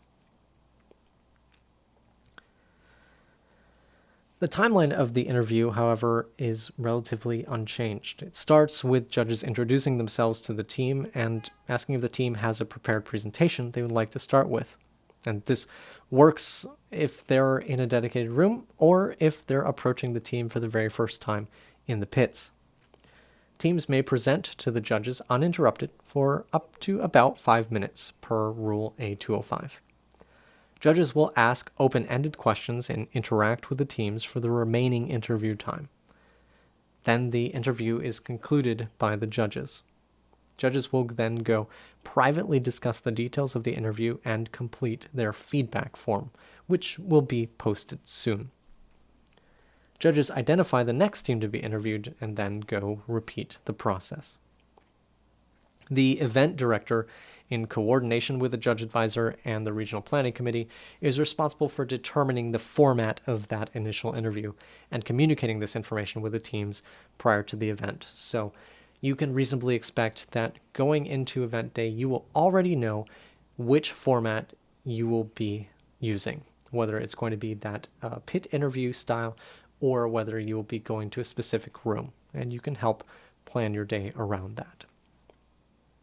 All teams, regardless of the option chosen, are expected to be interviewed using the same format at their event. The only reason this might be different is if, for example, a team has an exceptional circumstance where for some reason they are not able to complete the interview during the same time as other teams. For example, if there were communication issues during a remote interview session and they weren't able to actually get connected with the judges, then they may be interviewed separately on event day in order to give them that opportunity. There's an important caveat since we're introducing this pit judging. Teams participating at events where the initial interview is conducted in the pits should be mindful that the pit area is an active and often noisy environment. While judges will provide teams with an uninterrupted opportunity to present information and answer questions, external distractions, such as pit announcements and general background noise, may occur during the interview and could create communication challenges. For interviews that take place in the pits, judges will work with match queuers and technical volunteers to ensure teams are able to attend matches and work on their robots. So you should not be put in a situation where you're not able to attend a match because you're currently talking to a judge. Volunteers will work this out and make sure that you're able to do everything you need to do. Teams are encouraged to review the judge interview question bank, which is also coming soon. This is quite literally a document where First publishes some of the questions that you will be asked during the interview, and you can prepare for them. prior to their judging interviews to understand the type of questions that may be asked by the judges. At each event, the judge advisor will select 2 questions from the question bank that all teams will be asked at the start of the initial interview's question and answer session. 1 question will be focused on the MCI award category, and 1 question will focus on the TA award category. After the first 2 questions are asked and answered, judges may ask additional questions to help evaluate the team's performance against the award criteria. Additional questions asked during interviews may come from the question bank, but teams should be prepared to answer questions that are not listed within the document. So again, you have an opportunity to practice at least 2 of the questions that you're going to be asked. You don't know which ones they're going to be, but you could practice all of them and have great answers lined up and ready to go long before you get to the event. And you may be asked additional questions after those 2 that were chosen by the judge advisor. Just be aware, because it can be a bit jarring, you may have just finished a presentation focused on a very specific award or an accomplishment that your team made. And the very first question that is asked by the judges during this initial interview might be unrelated to that. And it's because these first 2 questions are pre-chosen. They don't have anything to do with the interview that was just conducted. So don't be afraid if the judges seem like they're just going in a completely different direction. More than likely, they'll get through those 2 questions that they have to ask you, and they probably have other follow-up questions that they want to ask about what you presented. Let's talk about pit interviews. After all the judging panels have finished their initial interviews, the judges compare notes and may elect to follow up with the teams in the pit area during the competition and conduct informal pit interviews. Now, this can be confusing because you may have done your initial interview in the pits, but you also have a pit interview that happens afterwards. They're 2 separate things. Initial interview and pit interview. It just so happens that the initial interview may occur in the pits as well. During this round of pit interviews, teams have the opportunity to expand upon materials presented in the initial interview and to share additional content with the judges. For example, robot prototypes, design artifacts, and photos or letters from outreach events. A team does not need to prepare another presentation for this pit interview, but should be ready to answer questions from the judges. Judges may read additional documentation during pit interviews, but will not bring back additional content to be referenced as part of the judge deliberations. So you're probably offering the judges an engineering portfolio during that initial interview, and you can ask them or offer them to read things other than the portfolio during the pit interview, but unlike the portfolio, they're not going to take that back with them. Sustained outreach and demonstrating impact by numbers. In general, judges will consider ongoing, sustained outreach to be of higher quality than occasional or one-off outreach. Judges will seek to understand what is the impact of the outreach to the individuals being reached by the activities. Again, teams are encouraged to review the outreach terms and definitions document to understand the requirements behind specific terms, such as starting a first team, running an event, or reaching X number of people. Judges may ask specific questions when a specific term listed in this document is mentioned in a team's portfolio or during an interview. Let's talk about Team Judge Award rules. A201, team portfolios have limits. Teams have the opportunity to submit a team portfolio to be used as part of the judging process. Other printed or digital content outside this document will not be collected by the judges for consideration during deliberations.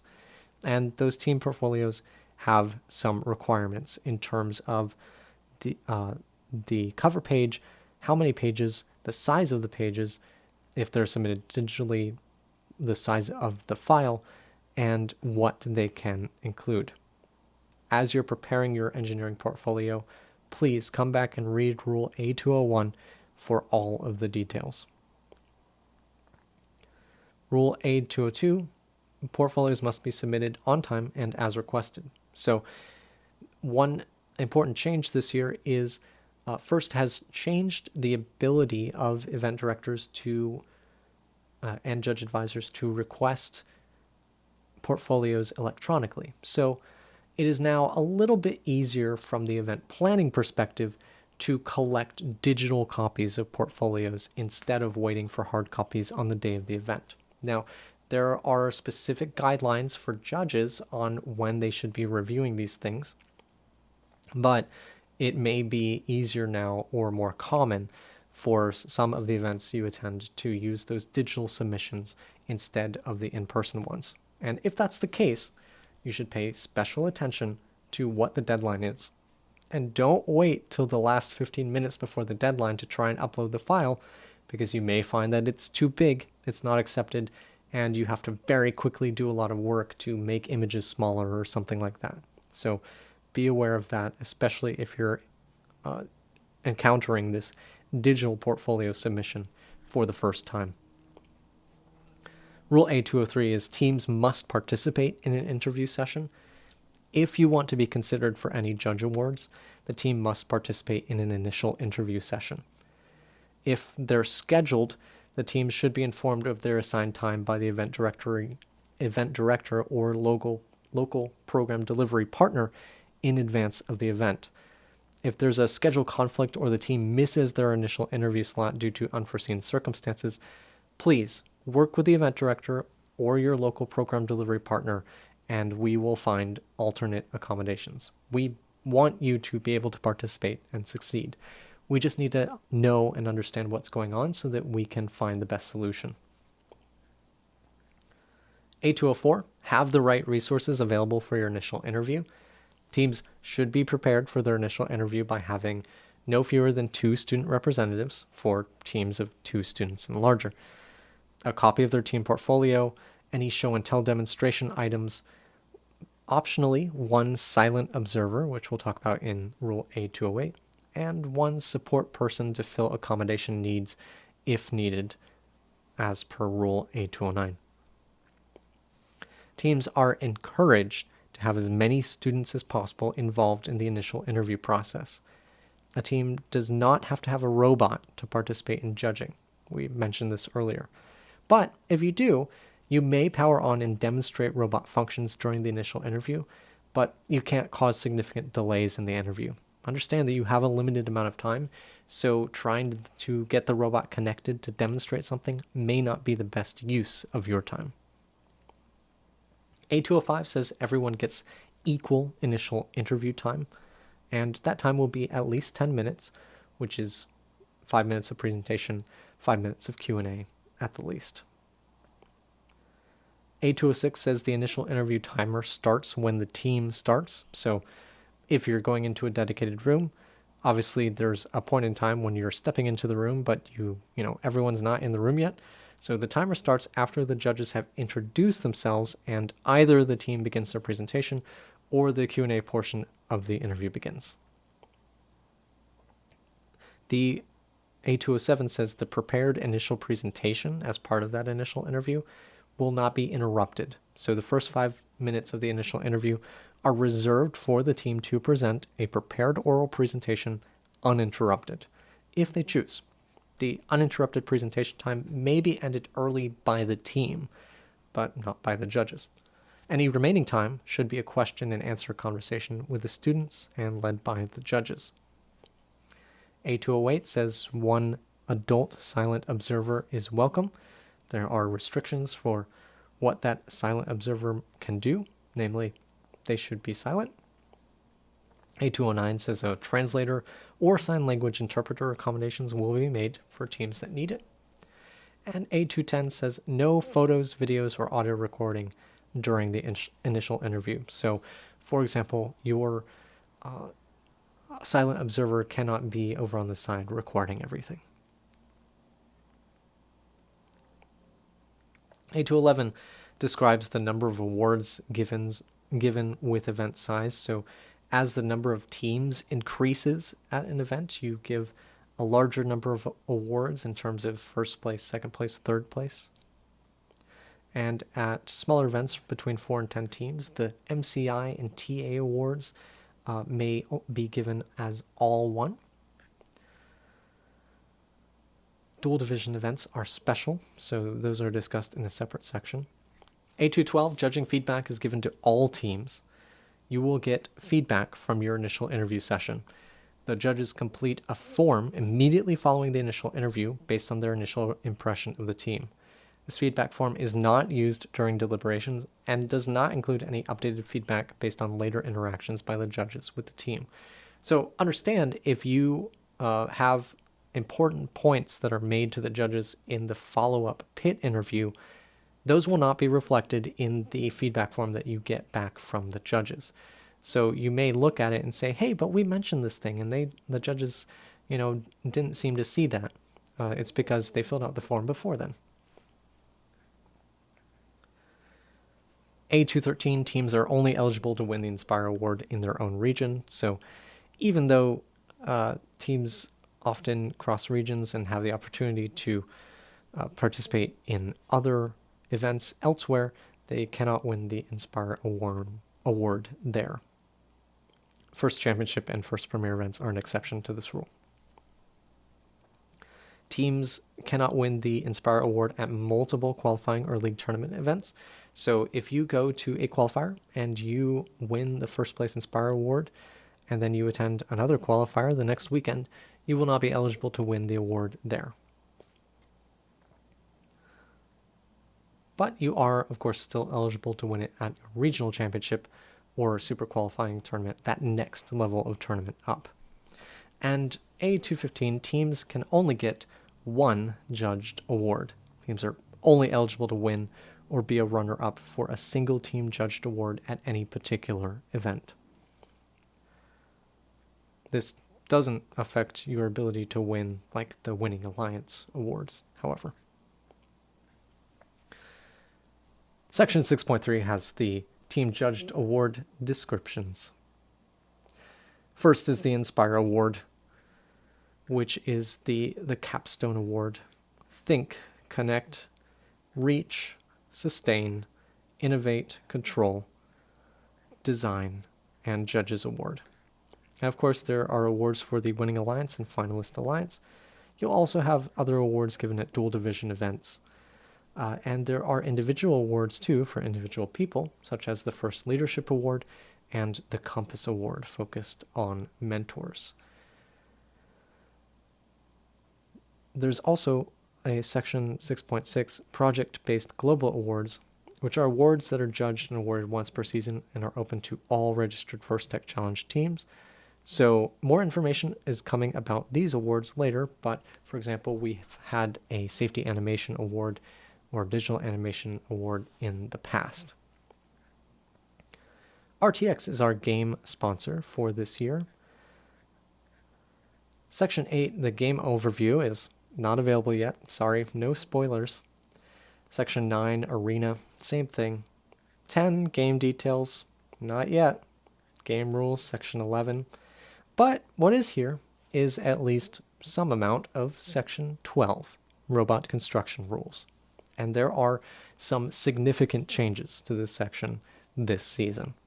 We've already talked through inspection, and we've seen how the introduction of the competition integrity contract has changed how we approach inspection.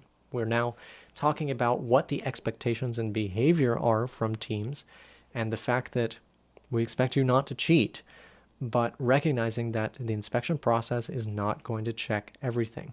And in the same way, these robot construction rules are not going to cover every possible loophole that you might encounter or be able to do in order to meet the BIOBUZZ game. They are going to set expectations of your behavior as a team, and we expect you to be safe and follow all of those other behavior framework items along the way. You'll also notice that many of the rules in this section that previously existed, which fell into the category of being a good idea and helping you not to do something that might risk your robot not operating correctly, have been removed. We're still obviously going to try and give good advice to teams and say, hey, maybe this collection rat's nest of wires that are interconnected in mysterious ways. Maybe that's not the best way to build a robot, and we're going to try and help you to have a better performing robot. But many of the things that we were doing before, in terms of actually specifying rules of how you must connect things together, are simply not there anymore, because they didn't really fall into the category of being a competitive advantage. They fell into the category of just building a better robot, and that's not what the rules are for. So let's take a look. The rules listed below explicitly address legal parts and materials and how those parts and materials may be used on a robot. A robot is an electromechanical assembly built by a First Tech Challenge team to play the current season's game, and includes all the basic systems required to be an active participant in the game: power, communications, control, and movement about the field.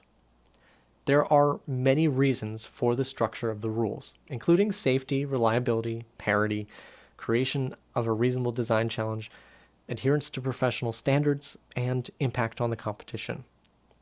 Another intent of these rules is to have all energy sources and active actuation systems on a robot, for example, the batteries, motors, servos, and their controllers, drawn from a well-defined set of options. This is to ensure that all teams have access to the same actuation resources and that the inspectors can accurately and efficiently assess the legality of a given part. Robot construction rules in this section only apply to the construction of your robot as it might be inspected. Match play rules and consequences for violating rules during match play are outlined in section 11, which is not yet available. Some more definitions. Robots are made up of components and mechanisms.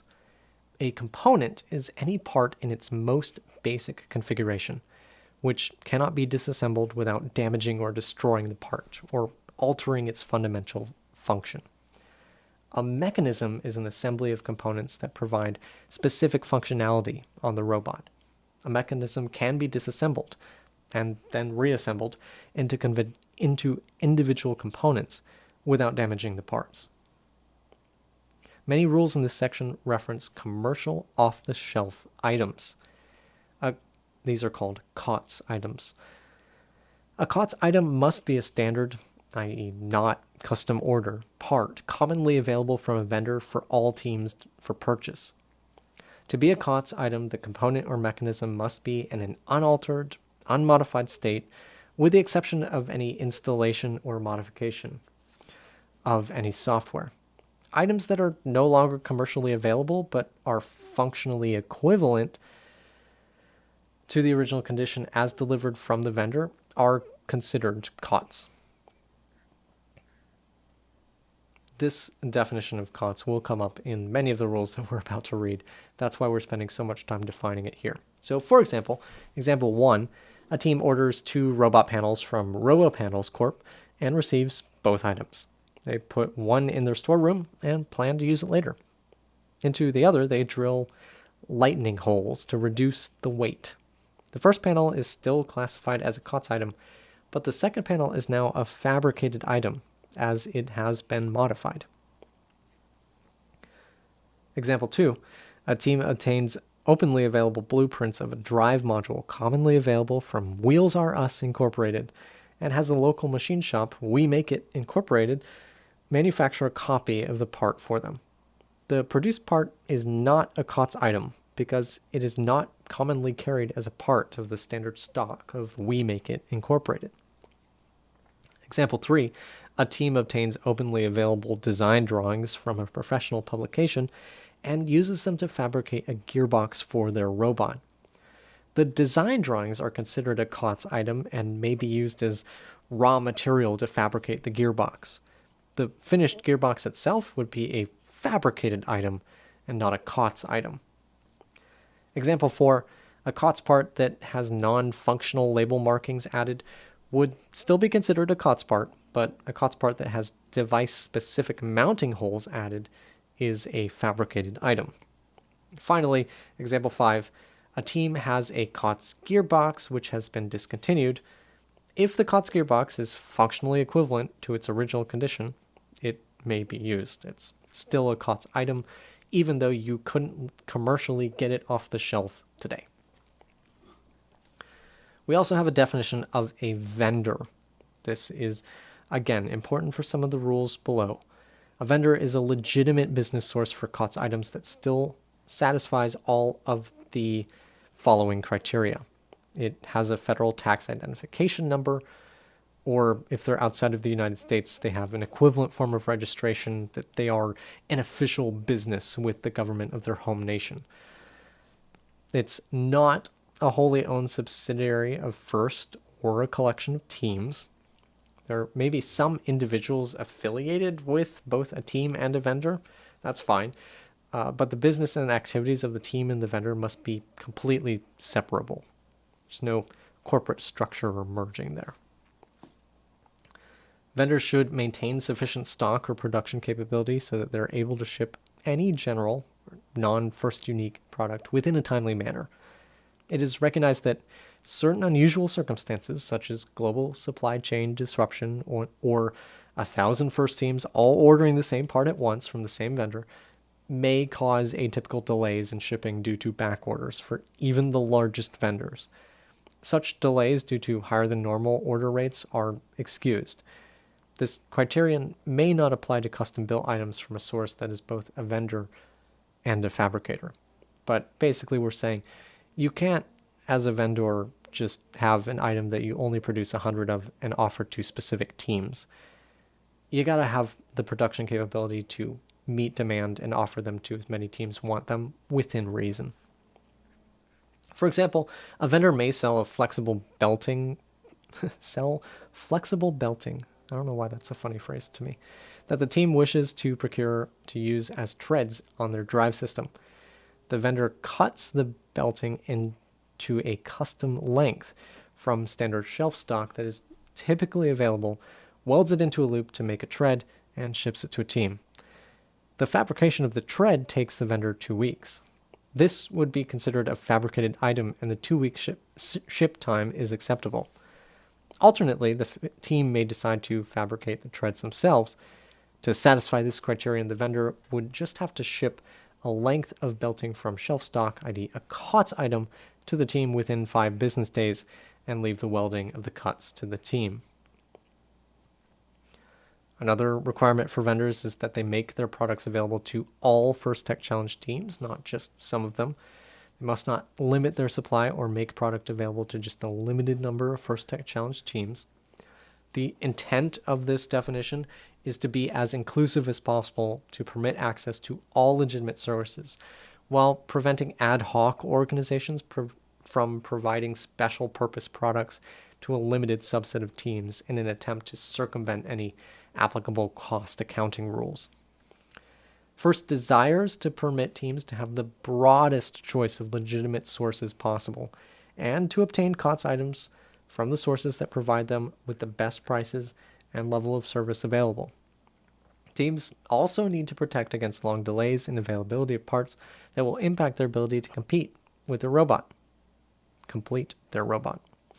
The build season is brief, so the vendor must be able to get their product, particularly first unique items, to a team in a timely manner.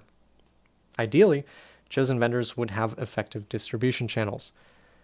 Remember, First Tech Challenge events are not always near home.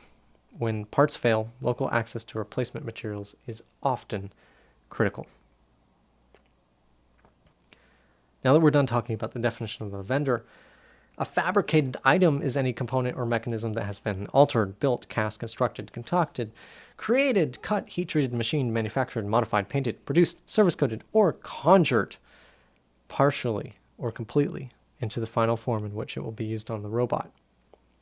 It is not possible for an item, which are typically raw materials, to be note that it is possible for an item, which typically means raw materials, to be neither COTS nor fabricated items.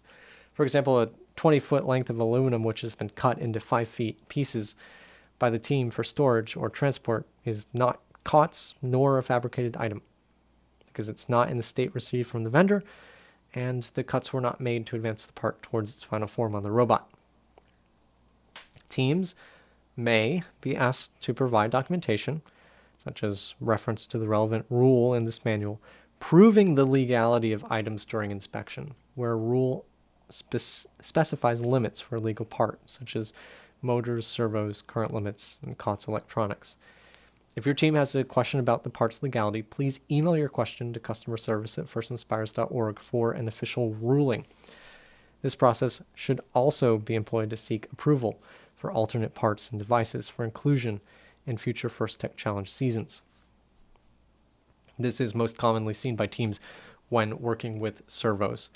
We need documentation oftentimes to understand that a servo is or is not legal for use in First Tech Challenge, because we have very specific requirements on what the power output of those servos can be. And it's just not reasonable for inspectors to know, just by looking at it, what that's going to be. So if you're purchasing something, especially motor, servo, make sure you have ready access to the documentation showing what it is and the critical stats about power output and everything like that, so that you can demonstrate to inspectors, yes, we have looked at the rules, we understand what they mean, and this part does apply. Section 12.1, General Robot Design. There's a note here at the beginning that says, First Tech Challenge can be a high-contact competition and may include rigorous gameplay. While the rules aim to limit intentional damage to robots, interaction between robots is allowed and expected. Teams should design their robots to be robust. R101. It is your team's robot. The robot and its major mechanisms must be built by the First Tech Challenge team that has registered for the event and intends to use the robot to participate in matches or as part of judged awards. A major mechanism, group of components and or mechanisms assembled together to address at least one game challenge. Robot movement, scoring element manipulation, field element manipulation, or performance of a scoreable task without the assistance of another robot. So you're building the robot. There's an orange box with clarification, which I will not go over here. Starting configuration is limited to an 18-inch cube. This is the classic rule, but there's more to it. In the starting configuration, the physical configuration in which a robot starts a match, all parts of the robot must be fully stationary, and the robot must be fully self-contained between that classic 18-inch cube. If a robot uses interchangeable mechanisms, teams should be prepared to show compliance with this rule in all of the configurations. So if you're going to change out a mechanism depending on which alliance you're at, then you need to be able to show during inspection that you meet the requirements in each configuration. Robots may assist in holding the starting configuration. They must be fully self-supported, i.e. they're not like sitting against the field perimeter wall or anything like that, and keep that size. So they can achieve this by either being using mechanical means while powered off, or initializing an op mode that pre-positions servos and motors to a desired stationary position. Op mode may control motors and servos to hold their position to maintain the starting configuration. Robots holding starting configuration during inspection or waiting for a match to start might have to do that for several minutes. This is a common issue we see especially at higher levels of play. You need to be prepared that if you are using a motor or a servo to hold your robot within that 18-inch cube, you may have to do that for an extended period of time as we get ready for the match or wait for another match to finish. Understand the impact that that can have on your robot and work with inspectors to see if there are any alternatives. There is no robot weight limit this season. It's been a while since we've had one. However, while there is no official weight limit, teams should still consider the impact of a robot's weight on various factors, including, but not limited to, field tile damage, battery consumption, robot transportation, and their overall robot performance. R105 is our first non-evergreen issue of this BIOBUZZ manual. robots must stay as one assembly, and there are limits to how much it can expand. Robots may not be designed to intentionally detach components. Sorry, no mini bots or anything like that. After the match is started, robots may expand beyond the starting configuration, but are still subject to sizing constraints relative to the robot based on the initial starting configuration. More about this will be available after kickoff, so stay tuned. Section 12.2 is fair play and damage prevention. R201 says robots should be designed so they don't damage anything or make a mess in the arena.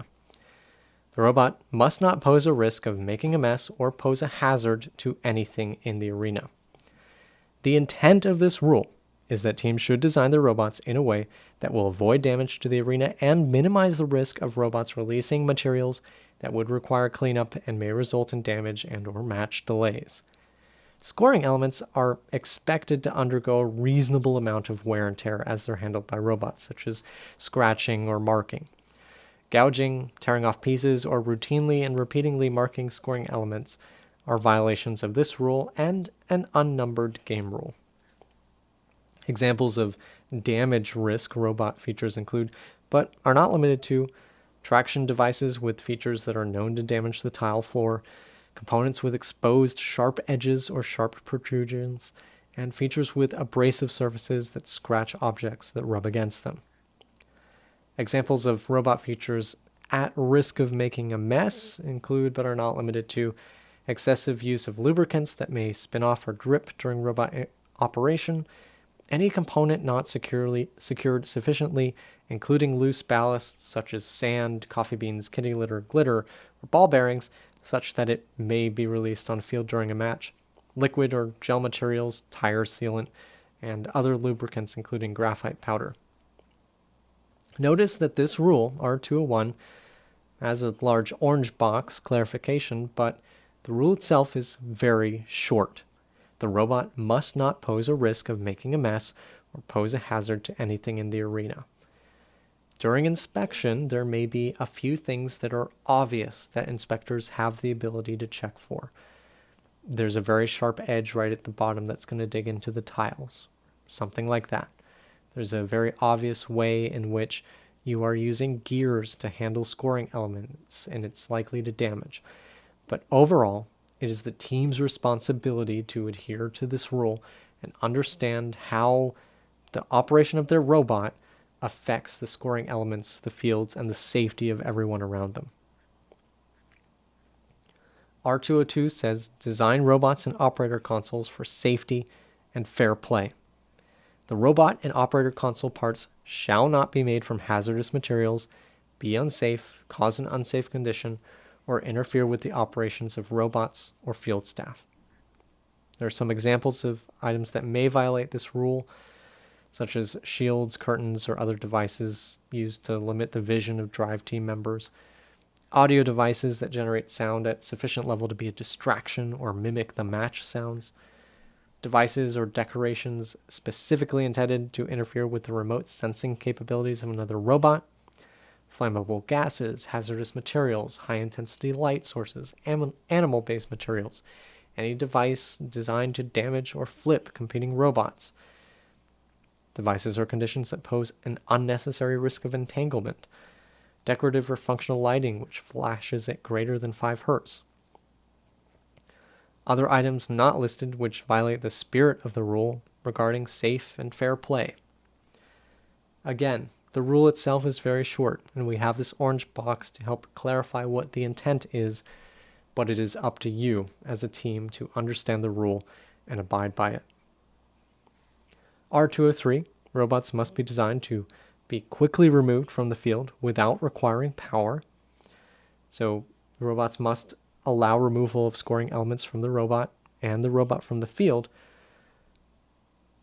and the robot from field elements while powered off. So whether you have taken a field element into your robot or your robot is somehow attached to part of the field, you need to be able to remove it while the robot is off so that you can quickly and efficiently get it off the field at the end of the match. Some events may allow teams to use robot power during field reset, such as driving the robot to the edge of the field. But you should design your robot such that it is not required. Specifically, we had this at First Championship this last year where we allowed teams to drive the robot carefully to the edge of the field because we were using field risers. R204 says no grabbing the floor. Robots may not use any mechanism which is designed to increase downforce by either grabbing field surfaces or by using some form of generated airflow to provide downward suction. We're now getting into section 12.3, fabrication. COTS mechanisms are legal, but have limits. COTS major mechanisms purposefully designed to complete a game task are prohibited. Allowed exception to this rule are COTS drive chassis, provided none of the individual parts violate any other rules, and COTS major mechanisms created as part of the official First Tech Challenge starter bots. COTS parts are intended to help teams design and build robot mechanisms to complete game tasks and solve challenges, but are not intended to be purpose-built solutions to complete game objectives. A vendor selling build-to-print manufacturing of publicly available purpose-built solutions is against the spirit of this rule. Overall, we're trying to create a program where you can go out and buy any of the parts that you need to solve this game and hopefully have plenty of choice and can get them at a reasonable price. But you should not be able to go out and get major mechanisms that are purpose-built to solve a game challenge and just be done. That kind of defeats the purpose of designing and building a robot for the challenge. R302, legal COTS parts and raw materials can be modified. So we talked about COTS parts versus fabricated parts. Now we're starting to get into the details of what all that actually means. Allowed raw materials and legal COTS parts can be modified, such as being drilled, cut, painted, as long as no other rules are violated. Raw materials refers to those unfinished building stock, including sheet stock, extruded shapes, metals, plastic, rubber, wood, and magnets. R303. COTS must be single degree of freedom. COTS components and mechanisms must not exceed a single degree of mechanical freedom. Examples of allowed COTS single degree of freedom mechanisms and components are as follows: linear slide kit, linear actuator kit, single speed non-shifting gearboxes, pulley, turntable, lead screw, and single degree of freedom gripper. There are some exceptions, specifically ratcheting devices such as wrenches, bearings, holonomic wheels, either Omni or Mecanum, dead wheel odometry kits, items that transfer motion between misaligned components such as universal joints, flexible shaft couplers, and similar items, and items that connect structures at variable angles, such as ball joint linkages, rod ends, and similar items. The intent of this rule also extends to disallow highly specialized individual components only designed to assemble into multiple degree of freedom COTS components. So the general test for a single degree of freedom mechanism is whether the orientation and position of each component in the mechanism can be generally predicted based on the orientation and position of a single component, such as the input. For example, a Mecanum drivetrain is made up of 4 independent drive modules, each with a single degree of freedom, ignoring the degree of freedom of the Mecanum wheels as allowed by this rule, attached to a common structure, such as the chassis. The overall mechanism is still a single degree of freedom. Example 2, dead wheel odometry modules, which are allowed by this rule, are typically composed of a single degree of freedom wheel, ignoring the effect of the holonomic wheel, which is, again, allowed, providing forwards or backwards motion, and a spring force providing an additional unique rotational or vertical motion, which makes it a 2 degree of freedom system, so would not be allowed if it wasn't specifically allowed by this rule. Example 3, simple gripper claws, which are comprised of a single actuator moving 2 gripper jaws simultaneously, or double actuators each controlling an independent gripper jaw, are by and large a single degree of freedom. However, Grippers that incorporate additional actuators providing additional twisting and or bending actions like a wrist add degrees of freedom that are prohibited in COTS mechanisms.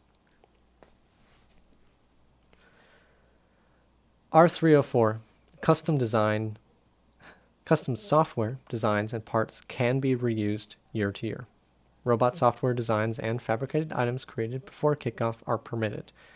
If your team did the hard work of creating something really great and you want to reuse it for the next season, it may not be part of judging, but it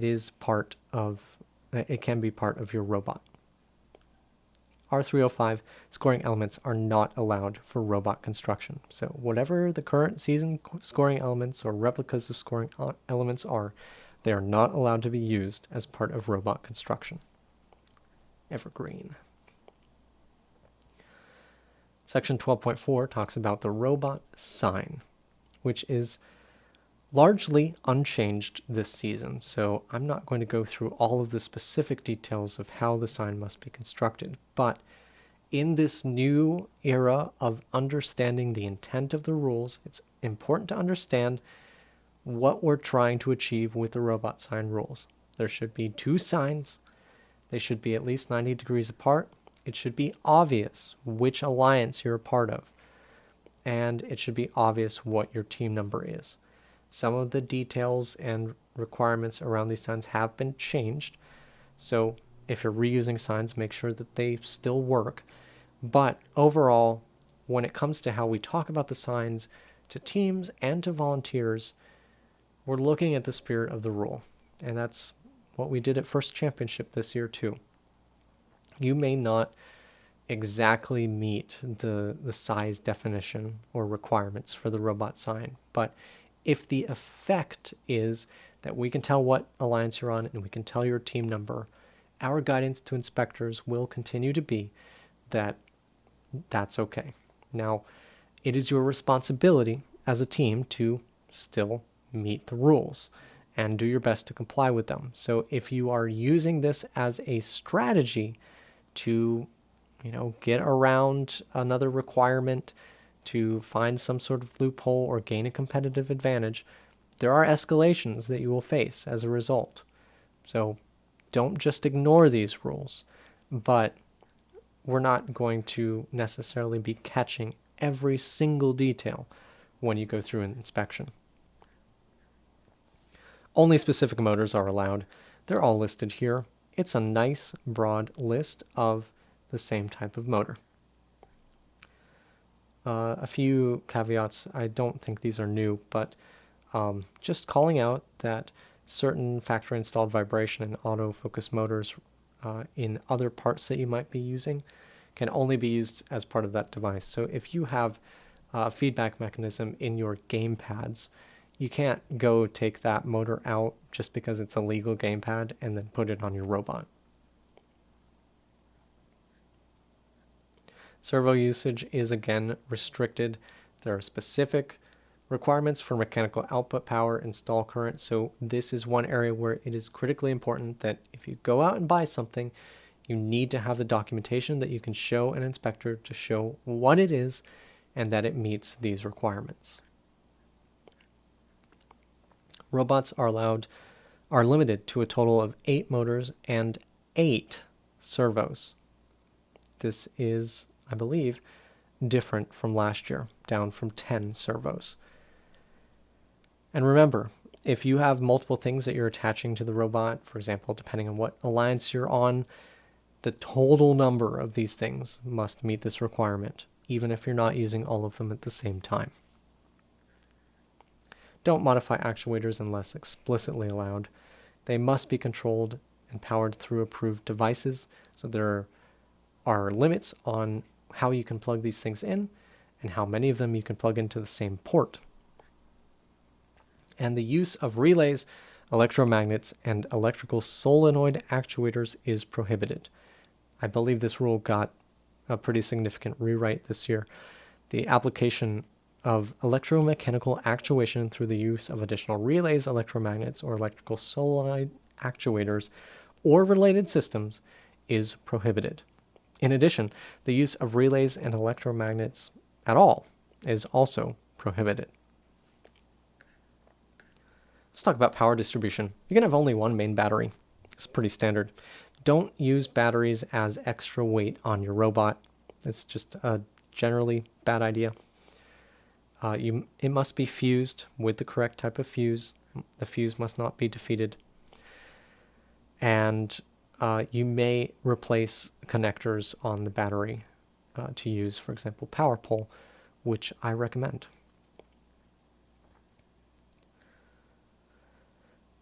Other batteries may be present on your robot, but you can only power certain things off of them, and you can't mix and match the power circuitry between them. We're getting into rules that have been often significantly simplified or otherwise rewritten in such a way that you should pay close attention and, again, understand the spirit of the rule. Understand what behaviors we are requesting of you. It may not be that we check everything during inspection. We still expect you not to cheat and not to try and gain a competitive advantage by not following these things that we happen to not check.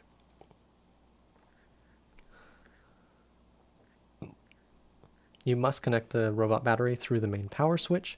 There are only specific switches which are allowed.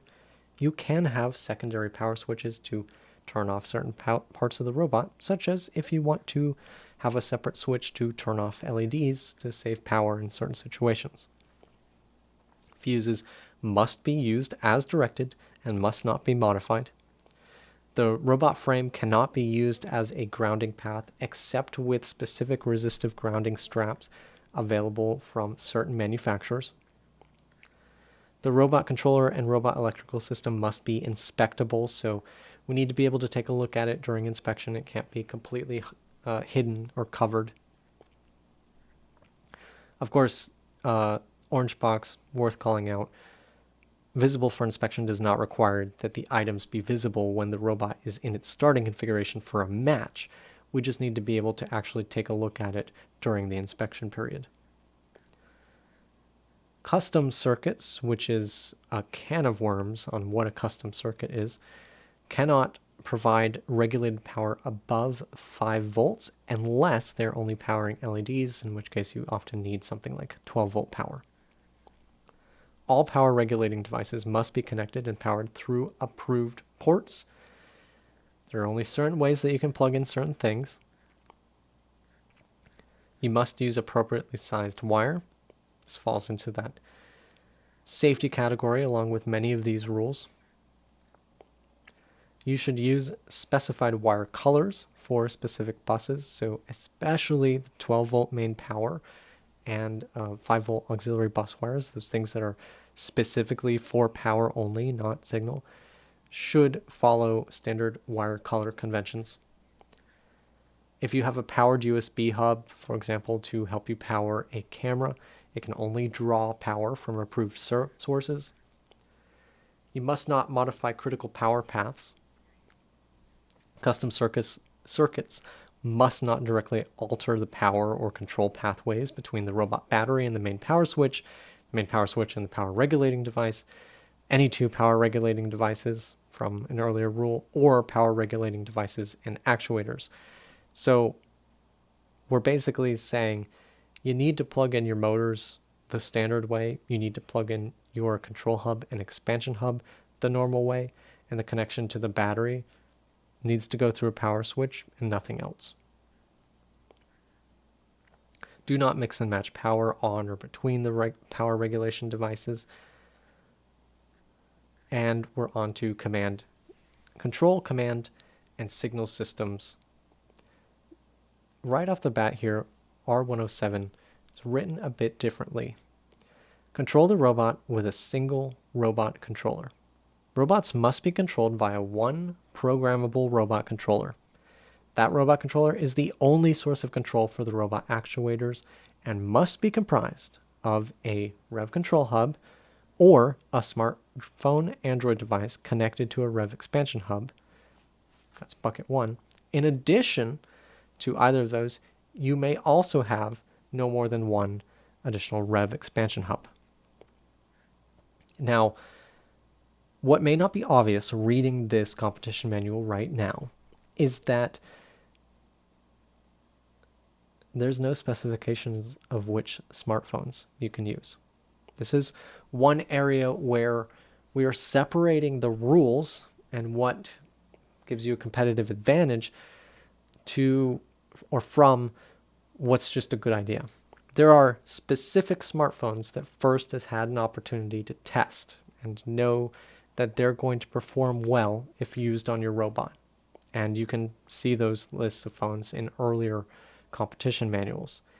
But if you are unable to acquire one of those phones, or for whatever reason, you already have something else and you are able to show that it works, it's, doing the right thing for you, it's able to connect to the driver station, start the op mode, load the FTC app, all of that, then largely we are opening it up for that. Understand that it's your responsibility to make sure that it works. And as field staff, we're not going to be able to provide support for phones we're not familiar with. And also understand that this comes with the expectations that you are not using those devices in an inappropriate way. You are not using a device that's, yes, it's running the app, but it's actually communicating in a separate, completely different way from any other smartphone with the driver station that gives you additional competitive advantages. That's still not allowed. But if you are in a region that has difficulty getting phones that were previously on the list, whatever you have available, if it works for you, is now fair game. We recommend teams always keep all control system devices software up to date. Please update your devices regularly.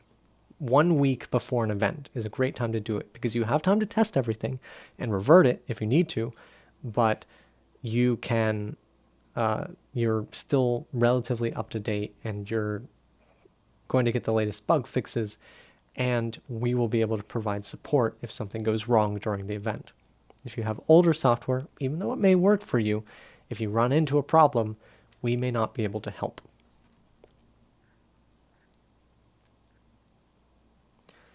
Due to unpredictable variations in Android software across different manufacturers and updates, the Rev Control Hub is the only officially supported robot controller device. Teams choosing to use any other unsupported devices, such as smartphones, are responsible for testing and verifying its compatibility, functionality, and performance. Again, your best bet is to use one of those phones that was previously listed in the competition manual, because we have a pretty good idea that they're going to work for you. But if you have to use something else, go for it. Teams may not alter coprocessor software. There are only certain restrictions on coprocessors here. If you are into that sort of thing, you should definitely read through all of the examples to understand the spirit of what's being said in that rule. If you're using a smartphone Android device as your robot controller, it must connect to the Rev Expansion Hub using USB. So whether you're using one of those previously specifically approved phones or another one that you've found, you can only connect it to your robot, to the rest of the robot, using USB to an expansion hub. Now, this rule is written in such a way where you can use any combination of USB cables. We used to be really strict on the type of cable that was going between the phone and the expansion hub, but a lot of that just no longer applies, because if you're using a newer Android smartphone as your robot controller connected to an expansion hub, it may have USB-C, for example, so the old OTG cables just aren't relevant. Do the right thing, connect it directly from the phone to the expansion hub, but also do what you need to do to make it work. Use networks and bandwidth as limited, so you must use the standard ways of communicating between the robot controller device and the driver station device. You may not connect to other Wi-Fi networks or use any other ways of communication, especially because most of those ways of potentially communicating would be disruptive to other robots. Configure devices for your team numbers, so name them appropriately, team number -RC or -DS. Only specified modifications to control core system devices are permitted. There's a long list of things that are permitted. The standard good advice: don't defeat your fuses, don't do things, add jumpers that are going to damage a device, all of that. USB is for vision. I really like the way that this rule is worded. Only the following devices may be connected to the robot control system using USB: webcams, USB hub and switch, or another expansion hub. Use only supported USB vision. Not much changed here. Recording devices are okay, but they have to be self-contained and they must not be using wireless. Lasers are allowed with limits.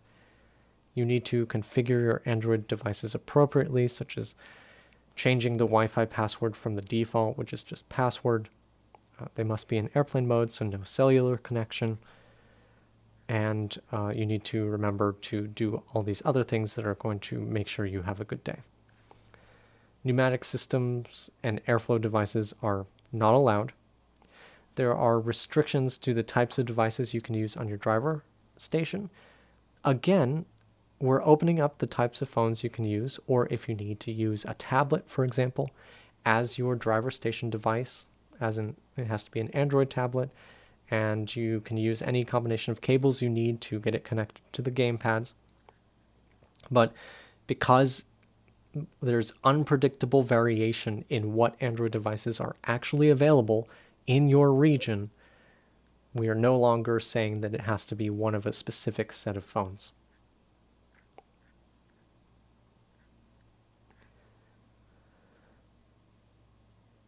The operator console must make the touchscreen accessible. So this is similar to the previous rule about things being inspectable during inspection, like we can actually see the electronics. We need to be able to see the touchscreen. But this is not just during inspection, it's also during a match. There are physical limits to the operator console, but understand that the spirit of this is that you're going to be carrying this thing around to all of your matches, so don't do something ridiculous and heavy and extra large that isn't going to fit on whatever table we give you beside the field to put it on. And robot application wireless communication only. Other than the connection controlled by the robot controller and driver station app running on the driver station, no other form of wireless communications should be used to communicate to, from, or within the operator console. So you can't use other devices to talk to your robot. You can't use other devices to talk to people in the pits. All of that is disallowed. That is the end of the robot construction rules. More will come, of course, as we get the season-specific rules. Section 13 about tournament is not yet available. League play tournaments have some basic information about how leagues work. We won't get information about first championship until closer to championship. And section 16 is the glossary. This has been the BIOBUZZ competition manual, version 0, the pre-release for the 2026-2027 season.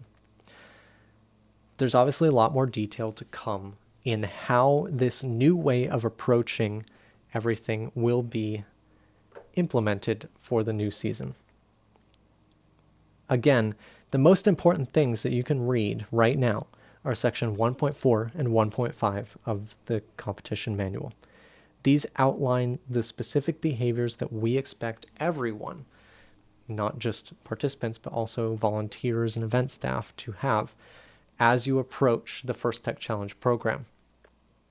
We've already seen, to a certain extent, in the way that we're approaching inspection, there's a lot more general statements about the behaviors we expect, rather than listing out every single aspect and trying to cover all of the potential loopholes when we write the rules. And the robot construction rules are also kind of taking it in the same direction. there are a lot fewer robot construction rules. Some of the gaps you may not have even noticed as you went through the first time. For example, there is no rule saying which types of gamepads you're allowed to use. It's opened up. The lack of a specification of which Android devices you can use as a driver station or robot controller. All the things that we used to have about how your operator console must be wired and exactly how you can connect an external battery. All of those things are missing for a reason, because as we go into this season, we want to focus on making the program accessible both to those high achieving teams that are destined for the first championship and premier events around the world, and those teams who are just starting out this season and reading a competition manual for the very first time. And frankly, we don't need to specify all of those details. If we all agree that we're going to understand the spirit of the rules, understand that if you are trying to get around a rule and doing some shenanigans to get a competitive advantage, there will be punishments for that. But in the meantime, we don't need to have rules lawyers focused on every little aspect and try and cover every single case. So we've seen that in inspection so far. There will be more details available in September when version 1 of the competition manual is released. And of course, you'll see plenty of updates as we learn the impact of these rules through team updates every week, every Thursday throughout the season. I'm excited to see how this will play out in the game-specific rules that are available in September. And I'm excited for this new direction, because if we all agree that we're going to play the game the right way, and we understand that there will be punishments if we don't, it means we can focus less on the exact specific wording of what's in this competition manual and just spend more time playing robots. And I think that's going to be pretty cool. I hope you enjoy this version 0 of the competition manual. If you have any comments or questions, the team updates or team Q&A will be available later in the season after the kickoff release, sometime after. But of course, you can start giving feedback to any of your local volunteers or event leadership ahead of time if you have concerns. Hope you've enjoyed, and I'll see you at the field.